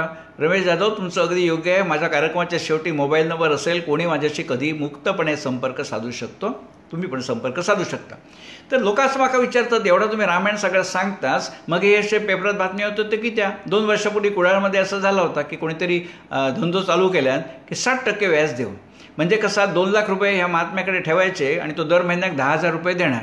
दर महिन्याक 10,000 म्हणजे वर्षाचे 1,20,000. मग 2 लाख रुपयावर जो माका 1,20,000 तो देतलो व्याज म्हणजे परतावा, तो व्याजाचा दर किती होता हो? 60%. 60%. आज बँक 7% पण देत नाही. हे का कसा परवडता? कोणीतरी विचारलं ते का, बाप एवढे पैसे तू कसे काय देणार 60%? तर त्यांनी सांगल्यान मी शेअर बाजारात लावणार आहे पैसे. तर शेअर बाजारात लावणार म्हटल्यावरती पेपरात बातमी रे शेअर बाजारात आणखी एक घोटाळो. हे शेअर बाजाराचा सूत्रांना संबंध नव्हतो. कारण असे जे योजना, फसवी योजना घेऊन येतात ना, ते लोक सेबी नोंदणी झालेली असत नाही. जर लोकांना या कुडाळात माहिती असता तर लोकांनी पहिला ते का विचारलेलं असता, तुझा सेबीचा सर्टिफिकेट दाखव म्हणून. हां, सेबीचा. संगीता सावंत म्हणतात, आज मच्छिंद्र कांबळे असे तर स्पेशल मालवणी कार्यक्रम पाहून त्यांना नक्कीच आनंद झाला असता. ती केवळ मच्छिंद्र कांबळेंनी. त्यामुळे नेहमी मी त्यांचं ऋण मानतो आणि कार्यक्रमाचा उल्लेख करतो. असो, ते सेबीद्वारा जो नोंदणी दलाल झालेलो असत ना, अशा प्रकारे तो कधीच करतच नसता, कधीही तो असं करणार नाही. पण लोकांना काही माहिती नसता. आता कुडाळचा हे कार्यक्रम मी केलं होतं, कलेक्टर ऑफिसमध्ये केलं होतं. त्यावेळी दिलीप पांढरपट्टे कलेक्टर होते 2 वर्षापूर्वी. त्यावेळी तर मला लोका इला तो कार्यक्रम सगळ्यांसाठी ओपन होतो, जाहिरात पण लिहिली होती. मग लोका इली असती तर त्यांना कळलं असतं ना की बाबा सेबीचं सर्टिफिकेट होया तरच तो ब्रोकर अधिकृत. तो भले स्वतः सांगात मी राष्ट्रपती असं आहे म्हणून, पुरावो काय असं लोकांना माहिती नसतं आणि लोक फसत असतात. मध्यंतरी मी 5 वर्षापूर्वी खेडला गेलो होते, चिपळूणच्या आधी खेड. थंय एका कार्यक्रमात एका माणसानं सांगल्या की त्याची स्टोरी मला म्हटलं 17 लाख रुपये त्या माणसाने एका ब्रोकरला दिले. आणि तो ब्रोकर सेबी रजिस्टर्ड ब्रोकरच नव्हतो, तो BSE ब्रोकर नव्हतो, NSE ब्रोकर नव्हतो. लोकांना सांगायचो मी ब्रोकर आहे म्हणून. आणि त्या विश्वासावर त्यांनी 17 लाख, शेअर बाजारात 17 रुपये चेकनी द्यायचे असतात, रोखीचे व्यवहार होत नाही शेअर बाजारात. परत तसंच तो भले सांगा मी ब्रोकर, कोणी त्याचं सेबी सर्टिफिकेट तपासल्यानं नाही. आता 17 लाख दिले म्हटल्यावरती तो काय ब्रोकर नाही हा. त्यामुळे सेबी त्याच्यात काय करत नाही, BSE काय करत नाही, NSE तो 420ची केस होता फसवणुकीची, ते पोलीस हँडल करतील. पण ते मिळतील न मिळतील किती तो पुढचं गोष्ट. पण अशा प्रकारे लोक व्यवहार करतात केवळ ज्ञान नसल्यामुळे. रोखीने व्यवहार करायचे नाही, सेबी रजिस्टर्ड ब्रोकर बरोबरच करूचे, पण ते काय माहिती नसल्यामुळे असे लोक फसत असतात. म्हणून हे कार्यक्रम मी करत असते. आता ह्या जर तुमचं मी चित्र दाखवतोय ना, ते लिमराज महाराज जाधव म्हणून आळंदीक त्यांचा आश्रम आहे, रामकृष्ण हरी आश्रम, लिमराज जाधव महाराज. त्या महाराजांचा म्हाका एवढा आवडला, ते म्हाका म्हणाले की आम्ही महाराज आश्रम चालवतो, पण म्हणजे काय टाळ कुटणार काय, फक्त दुनियेत काय चाललं आमका माहिती आहे ना, आमच्याकडून पोरांना समजावं काय, तर तुम्ही आमच्याकडे भाषण करा. म्हटलं मी करीन, आनंदान करीन. म्हाका सगळीकडे भाषण करू 10वी असतात, 12वी असतात, कॉलेज असतात, MBA कॉलेज, रोटरी क्लब, बँका, सगळीकडे मी प्रोग्राम करते. जो कोण बोलवतं, अगदी महिला मंडळात सुद्धा प्रोग्राम केले होते मी. महिला मंडळ परवा ठाण्यामध्ये अथर्व शिष्य मंडळ म्हणून असं 22 जणी असत, रोज जमतो ते भजन करू. एक दिवशी ते मी आम काय सांगा ना, तात्पर्य खय पण मी जातो. तसं मी आळंदीमध्ये गेलो होतोय. विनय हलेमानी म्हणतात, व्हेरी इन्फॉर्मेटिव्ह. तर ते महाराज म्हाका म्हणाले की आमच्याकडे कार्यक्रम करा. तर ह्या सगळ्या मी आता सांगितलं ना की अधिकृत ब्रोकर असतात तर 15 लाखाचं संरक्षण, अनधिकृत ब्रोकर असतात, अनधिकृत तर काय पण संरक्षण नाही. त्या महाराज कार्यक्रम इतके छान ते एन्जॉय करत होते लिमराज जाधव महाराज. म्हाका म्हणाले ठाकूर 1 मिनिट थांबा. त्यामुळे तुम्ही हे सांगितलंच की ब्रोकर तोच अधिकृत की अनधिकृत, हे जो फरक आहे ना, ते मला म्हणाले एक उपमा सुचली की कोंबडीचं अंड असतं ना, कोंबडीचं अंड, ते म्हणाले जेव्हा आतून फुटतं, कोंबडीचं अंड ज्यावेळी आतून फुटतं त्यावेळी ह्या पृथ्वी तलावर एक जीव जन्माला येतो. आणि तेच कोंबडीचं अंड ज्यावेळी बाहेरून फुटतं त्यावेळी एक जीव जन्माला येता येताच मरून जातो. हा फरक आहे. अंड तेच, फोडणं तेच, आतून फुटलं जीव जन्माला आला, बाहेरून फुटलं जीव मरून गेला. तसं म्हणालं आहे ब्रोकर तोच, फक्त तो सेबी रजिस्टर्ड का सेबी अनरजिस्टर्ड त्याच्यामध्ये फक्त फरक पडतो. ते हे आवडली मला त्यांची ही सांगण्याची पद्धत. तर आता कसं होतं की हल्ली सगळ्यांना वेळ नसतो, हल्ली कोणाला वेळ असत नाही. त्यामुळे सगळ्या लोकांची काय असतं की व्यवहार सगळे जे करूचे ते कसे करायचे, ऑनलाईन करूचे, घर बसल्या करूचे. तर ते पण आपण करू शकतो. ते काय म्हणतात ऑनलाईन ट्रेडिंग. त्यासाठी ना 3 अकाउंट उघडीचे लागतात. ते काय म्हणतात 3 in 1 अकाउंट. 3 in 1 अकाउंटचो अर्थ 3 अकाउंट ओपन करूची असता, बरोबर. आता हे 3 अकाउंट खयची ते आपण बघूया. आता शेअर बाजारात तुमका खरेदी करूची, विक्री करूची, तर 3 खाती उघडूची लागतात. ते खयची, एक तर खयच्या तरी बँकेत सेव्हिंग्ज अकाउंट उघडूचा लागतला जय आपले पैसे राहणार. दुसरा डिमॅट अकाउंट उघडूचा लागता जय आपले शेअर राहणार. आणि तिसरा ट्रेडिंग अकाउंट त्या ब्रोकरकडे उघडूचा. सेव्हिंग्ज अकाउंट बँकेत उघडूचा, डिमॅट अकाउंट DPकडे उघडूचा आणि ट्रेडिंग अकाउंट ब्रोकरकडे उघडूचा. आता मोतीलाल ओसवालचे 2 धंदे असत. डिमॅट अकाउंट उघडणार कारण तो DP असा, ट्रेडिंग अकाउंट उघडणार कारण तो शेअर ब्रोकर असा. संस्था तीच, 2 व्यवसाय त्यांचे. ही 3 अकाउंट उघडली म्हणजे कसा होता, सेव्हिंग्ज अकाउंटमध्ये पैसे राहतील, डिमॅटमध्ये शेअर्स राहतील आणि ट्रेडिंग अकाउंट म्हणजे कसा असताना अगदी सोप्या शब्दात सांगते, तू माझो ब्रोकर मी तुझं क्लायंट, तू माझो ब्रोकर मी तुझो क्लायंट, रिलेशन असतात. त्यामुळे जे काही शेअर्स तुम्ही ब्रोकरमार्फत खरेदी करणार किंवा विकणार या 3 महिन्याच्या काळामध्ये, 3 महिन्याच्या काळात जे काही शेअर्स तुम्ही ब्रोकरमार्फत विकणार, ब्रोकरमार्फत खरेदी करणार, ब्रोकरला तुम्ही पेमेंट देणार, ब्रोकर तुमका पेमेंट देणार, हे सगळं तपशील ट्रेडिंग अकाउंटमध्ये लिहिलेलं असतं. आणि 3 महिने झाले at the end of quarter की जी रक्कम देणा किंवा घेणं असतात ती पुरी करूची लागतात. ह्यो सेबीचो नियम हा. आणि ट्रेडिंग अकाउंटचं स्टेटमेंट तुमका 3 महिन्यातून एकदा द्यावचा लागतं. म्हणजे इकडे पुरी पारदर्शकता असा. अशा प्रकारे 3 अकाउंट उघडली म्हणजे कसा होता, घर बसल्या आपण व्यवहार करू शकतो.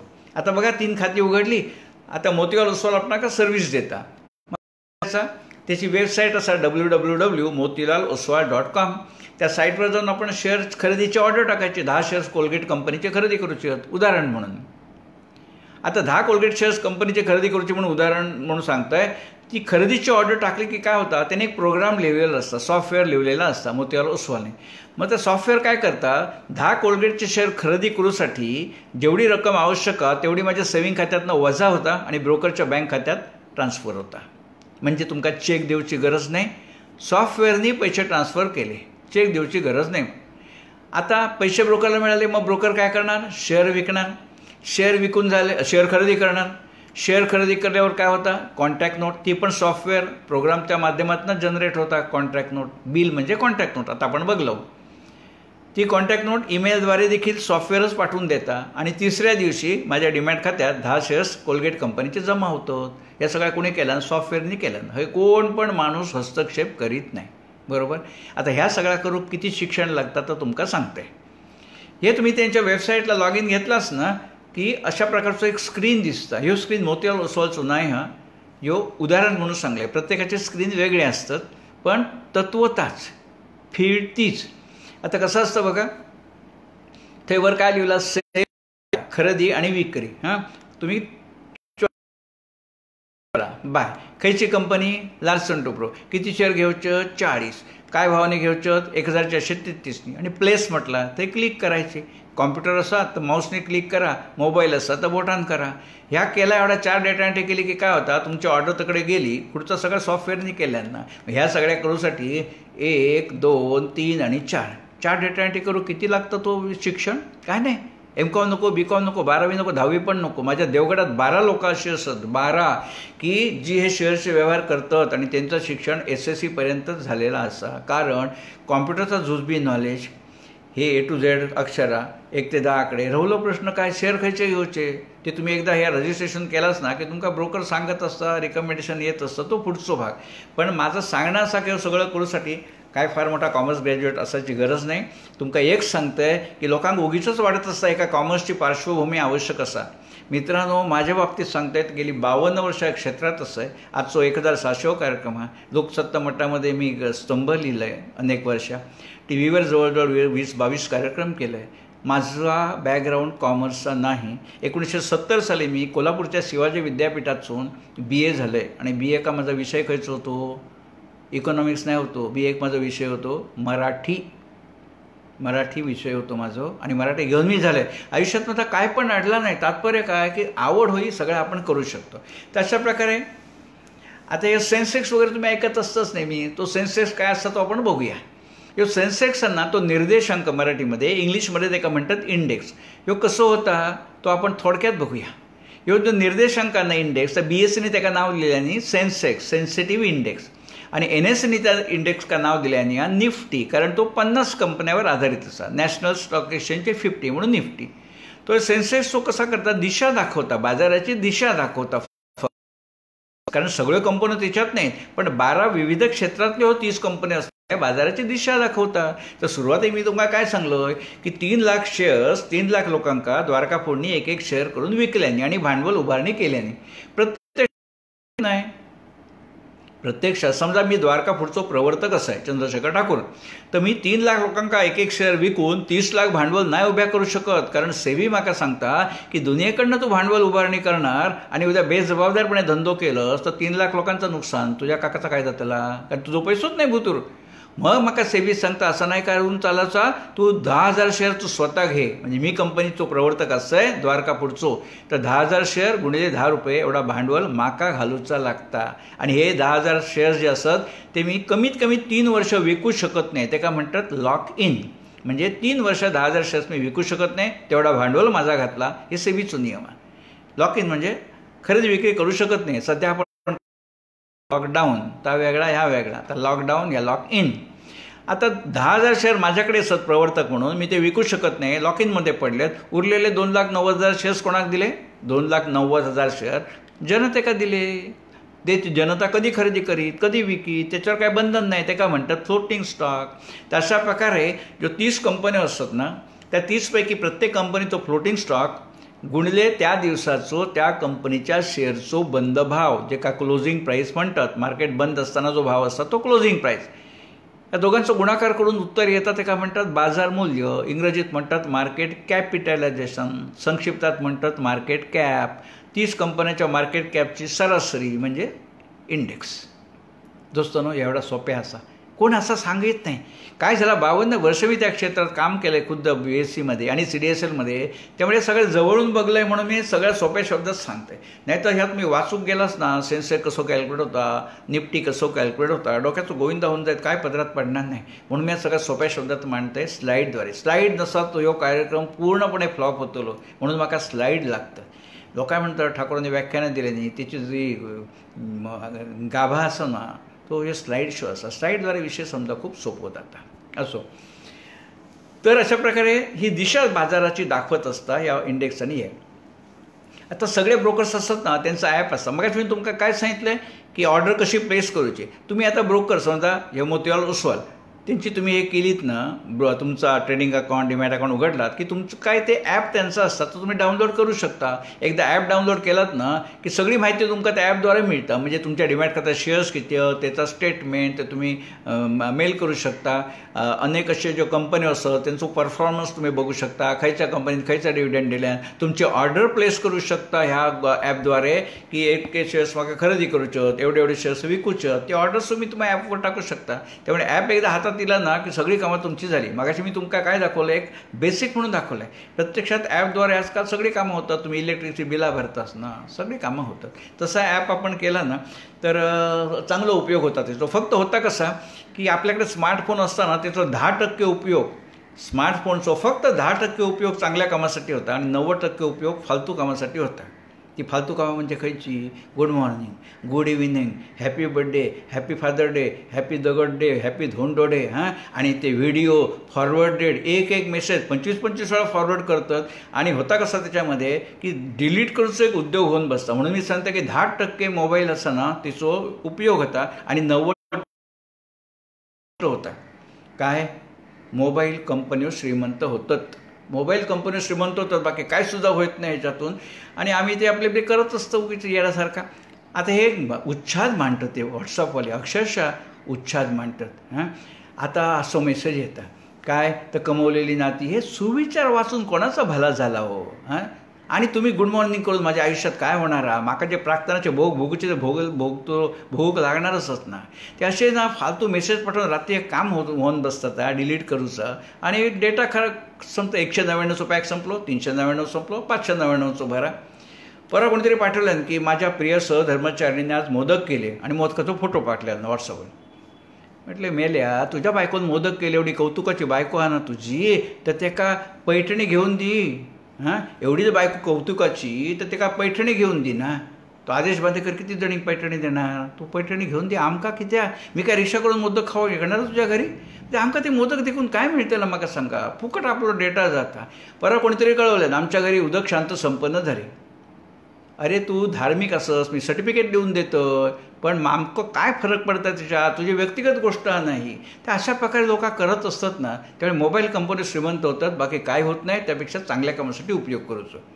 आता मी शेवटच्या टप्प्यात दिलं आहे. आत्तापर्यंत आपण काय बघितलं की जर माका शेअर बाजारात गुंतवणूक करूची तर किमान काय माहिती आवश्यक असतात, आपला प्रोटेक्शन काय असतं, प्रोसिजर काय आहेत, नियम काय आहेत, तर आपण बघितलं. पण अनेक लोक असे असतात ज्यांका शेअरमध्ये इन्व्हेस्टमेंट करूची असता, पण त्यांना भीती वाटतं. त्यांच्यासाठी एक दुसरा मार्ग हा, त्या मार्गाक म्हणतात म्युच्युअल फंड. तुम्ही मुंबई कधी गेला असतात ना तर ट्रेनमध्ये कान किट्टत ऐकून म्युच्युअल फंड सोयी दिवसभर वाजत असता. त्या म्युच्युअल फंडाची संकल्पना अशी असता की माका समजा 60,000 रुपये घालूचे असतात, तर माका भीती वाटतं, माका वेळ नाही, मग मी म्युच्युअल फंडाच्या हवाली माझे 60,000 करेन. देशात मी काय एकटोच आहे काय हो, लाखो लोक आहेत, करोडो लोक आहेत. मग कोणी 1 लाख, कोणी 2 लाख, कोणी 20,000, कोणी 40,000 म्युच्युअल फंडाकडे देतात. म्युच्युअल जमा होतात. ते करोडो रुपये म्युच्युअल फंड कसे इन्व्हेस्ट करतात, त्या म्युच्युअल फंडाच्या पदरी तज्ज्ञ मंडळींका म्हणतात फंड मॅनेजर. हे फंड मॅनेजर लोकांनी दिलेले करोडो रुपये त्यांका वाटत त्या कंपनीच्या शेअरमध्ये इन्व्हेस्ट करतात आणि येणारा फायदा आमका देतात. ही म्युच्युअल फंडाची संकल्पना, जी खयच्या पण पुस्तकात लिहिलेली नसता. तर ही म्युच्युअल फंडाच्या मार्फत आपण करू शकतो. मी परवा आचऱ्याक गेलो होतो. आचऱ्याक सगळ्यांक माहिती आहे, रामेश्वर वाचनालय असा, त्या रामेश्वर वाचनालयाच्या आवारातच एक देऊळ आहे. तर मी कार्यक्रमाच्या आधी अर्धो तास गेलो होतो, माझ्याकडे वेळ होतो म्हणून त्या देवळात बसलंय, बाजू फुला घेतलंय, देवाच्या पायाशी फुला ठेवलंय, शांतपणे ते बसतंय. माका कोण विचारणार नाही, कोण उठाक सांगणार नाही, कारण लहान देऊळ आहे. तर मी बसलो असताना त्या आचऱ्यात तो एक माणूस येलो. माका म्हणता, तुम्ही तुमचाच भाषण आहे ना? म्हटलं होय. ते म्युच्युअल फंड काय असतं हो? माका विचारता, ते म्युच्युअल फंड काय असतं हो? म्हटलं तुम्ही कार्यक्रम घेणार असतात ना, मी सांगणार आहे सगळं चित्राद्वारे सांगणार. नाही तसं नाही, माका तुम्ही म्युच्युअल फंड म्हणजे का आधीच सांगा, माका समजला तर मग मी कार्यक्रमात येईन. मग त्यांना म्हटलं बसा. मग त्यांना मी सांगितलं की म्हटलं हे बघा, आता मी बसलो आहे अर्धा तास, माका कोणी उठवल्यानं नाही, मी माझ्या हाताने देवाच्या पायाशी फुला ठेवलं आहे. पण ही गोष्ट मी कोल्हापूरच्या अंबाबाईच्या देवळात करू शकत नाही, शिर्डी साईबाबांच्या देवळात करू शकत नाही, कारण ते गर्दी असता, माका गाभाऱ्यात प्रवेश नसता. मग ते पुजारी बसलेले असतं, त्यांच्या हातात मी फुला देतोय आणि माझ्या वतीने ते देवाच्या पायाशी ठेवतात. काय फरक पडलो? मी देवाच्या पायाशी ठेवलं आहे किंवा पुजाऱ्याने ठेवलं आहे, शेवटी फुला देवाच्या पायाशीच गेली ना. मग तसाच म्हटलं, शेअर बाजारात मी गुंतवणूक केले थेट किंवा म्युच्युअल फंडाच्या मार्फत केलं आहे, होणार कसा? माझी गुंतवणूक तकडेच जातली ना. ह्या म्हणाल तर तुमचा बरा असा. मग ते कार्यक्रमात केले, बसले, भरपूर प्रश्न विचारला नाही. जाताना मला सगळा चांगला सांगला, पुढच्या वर्षी येताच तेवढे आंबे खाऊ आमच्याकडे यावा पुढच्या वर्षी. आता कार्यक्रम केलास, पुढच्या वर्षी आंबे खाऊ केव्हा? त्यांची माका म्हणाले, हो तुम्ही माका सांगला होतास आंबे खाऊ येतं आणि गेला नाहीस.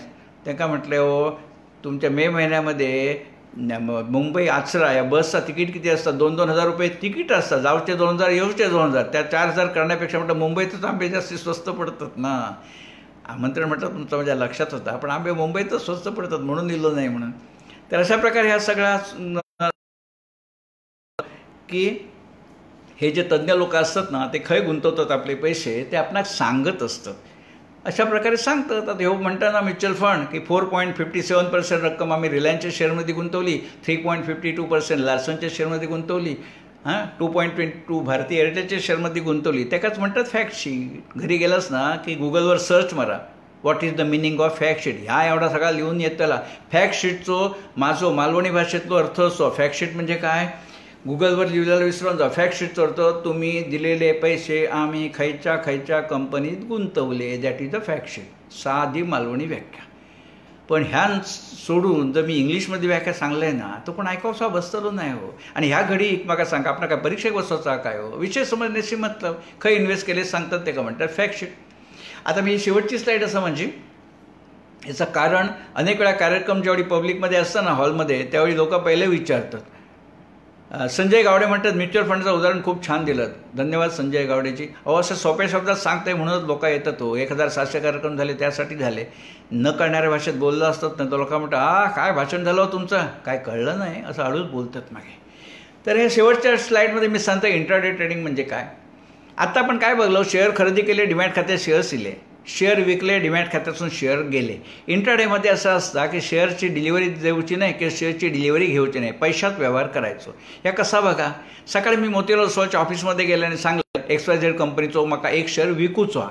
आता तुम्ही म्हणणार माझ्या डिमॅट खात्यात त्या कंपनीचे शेअर्स नाही, मग विकणार कसे? विकू शकतास, कारण डिलिव्हरी देऊचीच नाही हा. मग मी त्याला सांगणार सकाळी एक शेअर विक, भाव काय आहे 2600. मग अर्ध्या तासांनी, 1 तासांनी, 2 तासांनी, पण मार्केट बंद व्हायच्या त्याच दिवशी मी ब्रोकरला परत ब्रोकरच्या ऑफिसमध्ये जाणार किंवा फोनवरून सांगणार सकाळी शेअर विकलं 2600ला, तो आता खरेदी कर. खरेदी करतेवेळी भाव होतो 2500. म्हणजे कसा झाला, 2500 खरेदी झाली, 2500 विक्री झाली, म्हणजे 100 रुपये माझा प्रॉफिट झाला ना. मग ह्यो व्यवहार मी जर 100 शेअरचा केलो असतो तर 10,000 रुपये मला प्रॉफिट झाला. माझ्या खिशात काय होता आपण करू शकतो. एका म्हणतात इंट्रा डे ट्रेडिंग किंवा डे ट्रेडिंग. तुमच्या हातात शेअर नाही, डिमॅट खात्यात शेअर नाही, पण करू शकतास. हे लोक जे सांगतात ना मंदी, पण माका एक सांगा, असं काय जरुरी आहे काय हो? सकाळी मी गेले 2600 होतो, मग हे भाव कमी झालो, उलटा नाही होऊ शकत. विकू गेले सकाळी ते 2600 भाव होतो, 2 तासांनी परत खरेदी करू गेले त्यावेळी शेअरचा भाव वाढलो होतो. म्हणजे माझी खरेदी झाली 2660 आणि विक्री झाली 2600. म्हणजे पर शेअर, एका शेअर मागे माका लॉस नाही झालो 60 रुपये. मी 100 शेअरचा व्यवहार केलो तर 6,000 रुपये माझं लॉस नाही झालो. मी 6,000 रुपये मी ब्रोकरला देणार लागणार ना. आता कोणी सांगत नाही, फक्त वरचाच सांगतात.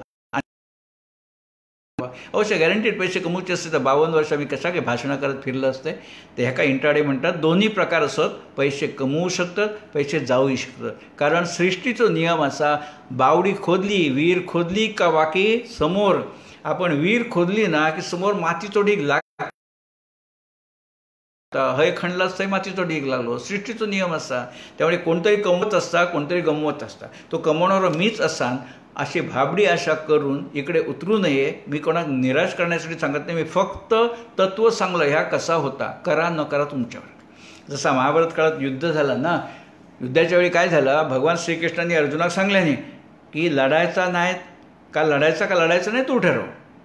2 पर्याय तुझ्यासमोर असत. जर लढता लढता मेलस तर स्वर्गप्राप्ती नक्की होणार तुका, मोक्ष मिळणार तुका लढता लढता मेलस तर.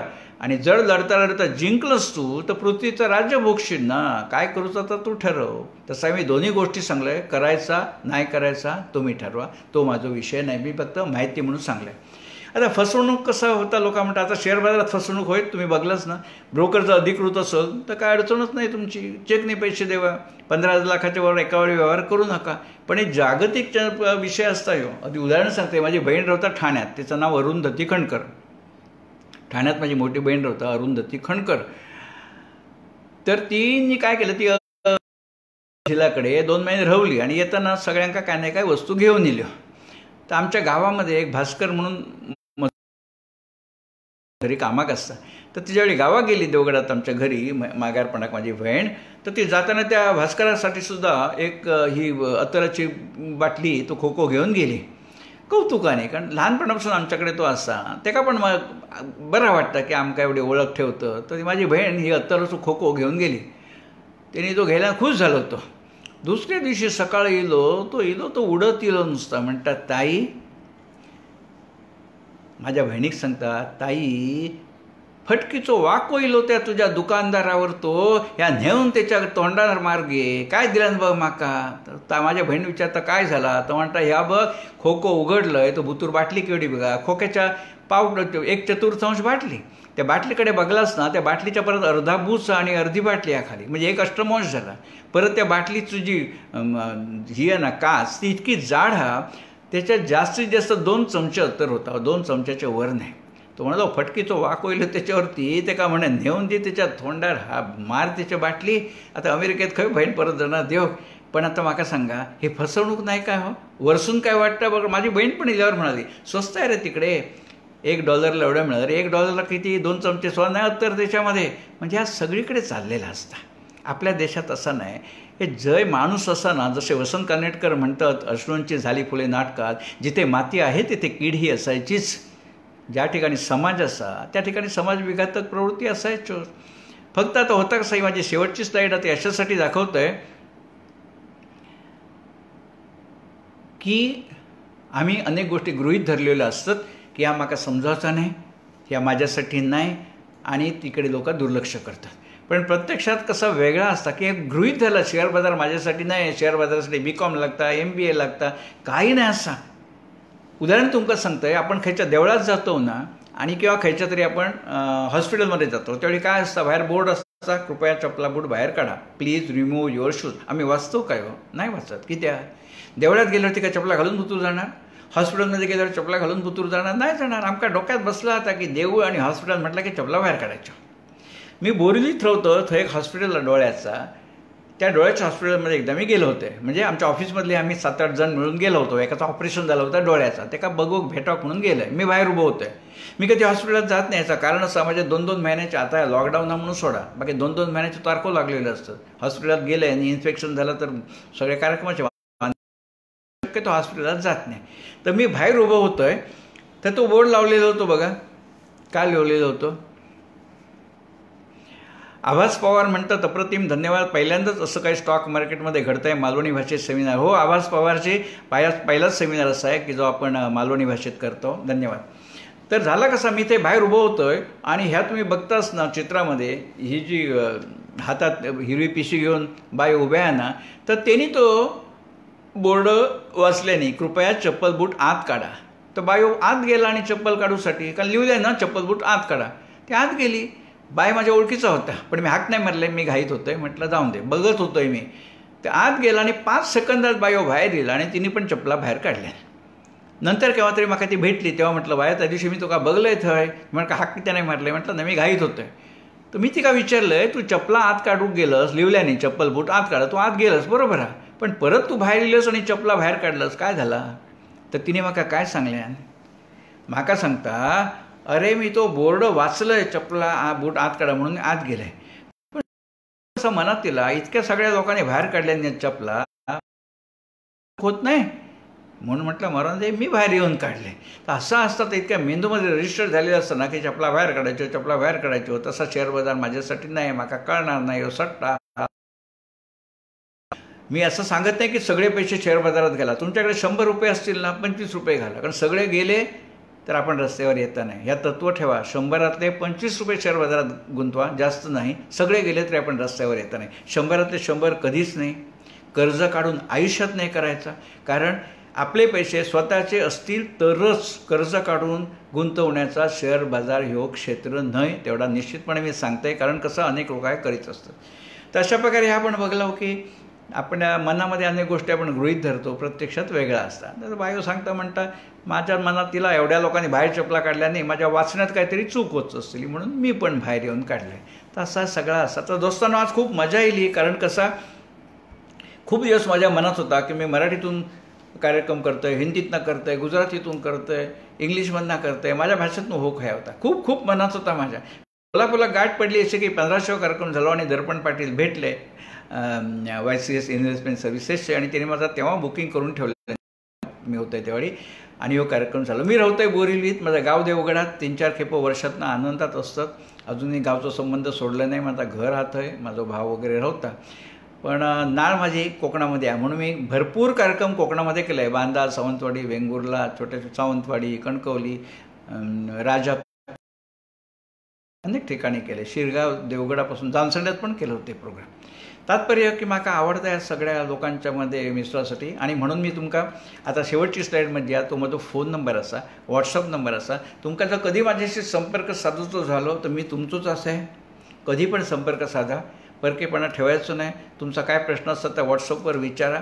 फोन केलास तर ठीक, पण अनेक वेळा फोनला हल्ली रेंज मिळत नाही. नवीन काय नाटकं सुरू झाली की आउट ऑफ रेंज, मी घरात असतोय पण येतं आउट ऑफ रेंज म्हणून. व्हॉट्सअप केला असतं भले 2 तास उशिरा मिळात, फोन पण मिळात. तेव्हा निश्चितपणे तुम्ही माझ्याशी संपर्कात राहावा, कारण कसं असतं ह्या 1.25 तासात संपणार हो विषय नाही आहे म्हणून. तर आणि ह्यो कार्यक्रम जे का बघूक नाही मिळालं ना त्यांच्यासाठी उद्या सकाळी ह्योच कार्यक्रम यूट्यूबवर माझा चॅनल असा, त्या चॅनलचं नाव आहे चंद्रशेखर ठाकूर.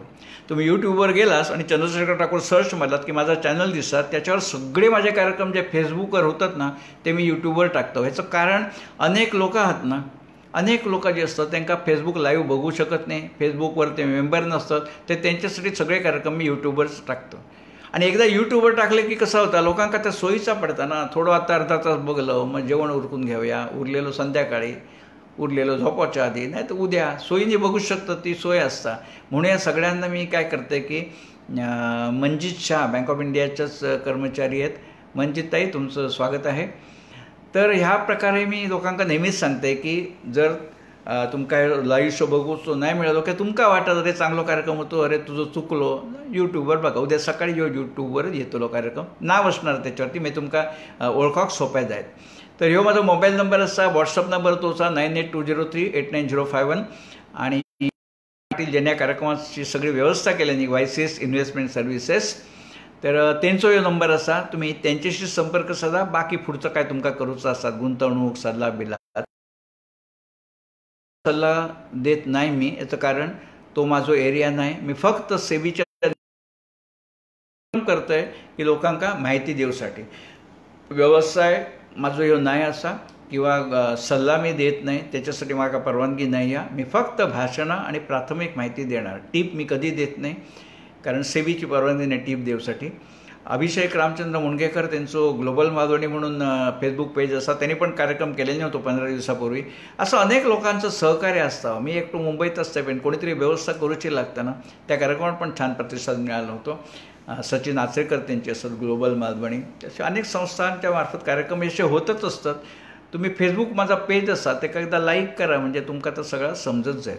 तर मी आता हे थांबतोय आणि तुमका नंबर दिला आहे, तो उद्या यूट्यूबवरती तुम्ही प्रोग्राम तुम्ही बघू शकता. आणि असोच लोभ राहून देत, लोभ असाच म्हणून एवढे कार्यक्रम होतात, लोक प्रेमाने बघतात, संपर्कात राहतात. तुम्ही पण संपर्कात राहा, कारण ह्या कार्यक्रमात असं नाही, माझ्या प्रत्येक कार्यक्रमात मी माझा मोबाईल नंबर देत आहे, कारण लोकांका संपर्क करूच असतं. आणि अनेक लोक विचारतात तुम्हाला फोन केला तर चालेल का? हो चालेल, म्हणजे काय आनंद असता माझा तो, नुसत्या कोकणी लोकांसाठी नाही, सगळ्यांसाठी माझ्याकडे प्रत्येक कार्यक्रमात माझा मी मोबाईल नंबर देते. हेतू ह्यो की टाका. फक्त विनंती अशी असा की कोणी म्हाका गुड मॉर्निंग गुड नाईट न्या करू नये, कारण एक उद्योग होऊन बसता होतो संध्याकाळी सगळं बंद करूचो. मी कोणाक ब्लॉक करीत नाही, पण खूप खूप त्रास होता त्याचो. त्यामुळे कृपा करून गुड मॉर्निंग नको. तुमच्या सदिच्छा म्हाका माहिती असत, माझ्यापर्यंत पोहोचत असत. माझ्याबद्दल कोण वाईट बोलत असं म्हाका वाटत नाही, कारण तसं मी कोणाचं वाईट केलं नाही. त्यामुळे गुड मॉर्निंग हे सगळे सुविचार बिविचार कधी पाठवू नये, व्हिडिओ वगैरे. फक्त कामाचं असं तर 10 मेसेज पाठवा, म्हाका कंटाळून नाही यायचो. तर मी आता थांबतोय आहे. आणि खूप लोकांचे कॉमेंट्स पण लिहिलेलं असत, मी सगळ्यांका नंतर संपर्क करणार. आणि असंच लोभ ठेवा, वेळोवेळी भेटत राहू. आणखी एक कार्यक्रम असतात, जाहिरात नाही करत म्हणून सांगते, कॅशलेस व्यवहार. सध्या आपणाक भीती वाटतं, बाहेर गेलो नोटा घेतलो, त्या नोटा का कोरोना व्हायरस चिकटलेलो असतात, आणखी काय व्हायरस असतील. तर कॅशलेस व्यवहार म्हणजे रोखी विना व्यवहार कसे करूचे त्याचा एक माझा कार्यक्रम असता. त्या कार्यक्रमाचं नाव असता भीमरूपी महा. टेलिफोनची बिला, इलेक्ट्रिसिटीची बिला, गॅसची बिला ऑनलाईन कशी भरूची, त्या कार्यक्रमात अशा स्लाईडद्वारे मी सांगते. त्या कार्यक्रमाचं नाव भीमरूपी महामुद्रा. दुसरा एक माझा कार्यक्रम असता स्मृतींची चाळता पाने. तो फक्त गप्पा गोष्टीचा कार्यक्रम आहे, त्याच्यात आर्थिक विषय काहीही नाही. गेल्या 52 वर्षात भेटलेली माणसं, घडलेल्या गोष्टी, वाचलेली पुस्तकं, इलेले अनुभव हे सगळे त्याच्यामध्ये असतात. त्यामुळे मी फक्त माहिती म्हणून तो कार्यक्रम मी सांगत असते. त्या कार्यक्रमाचं नाव स्मृतींची चाळता पाने. आत्तापर्यंत 2 कार्यक्रम केले आहे, ते देखील यूट्यूबवरती असतात, तुम्ही बघू शकता. आणि तिसरा कार्यक्रम माझा असता, त्या कार्यक्रमाचं नाव हा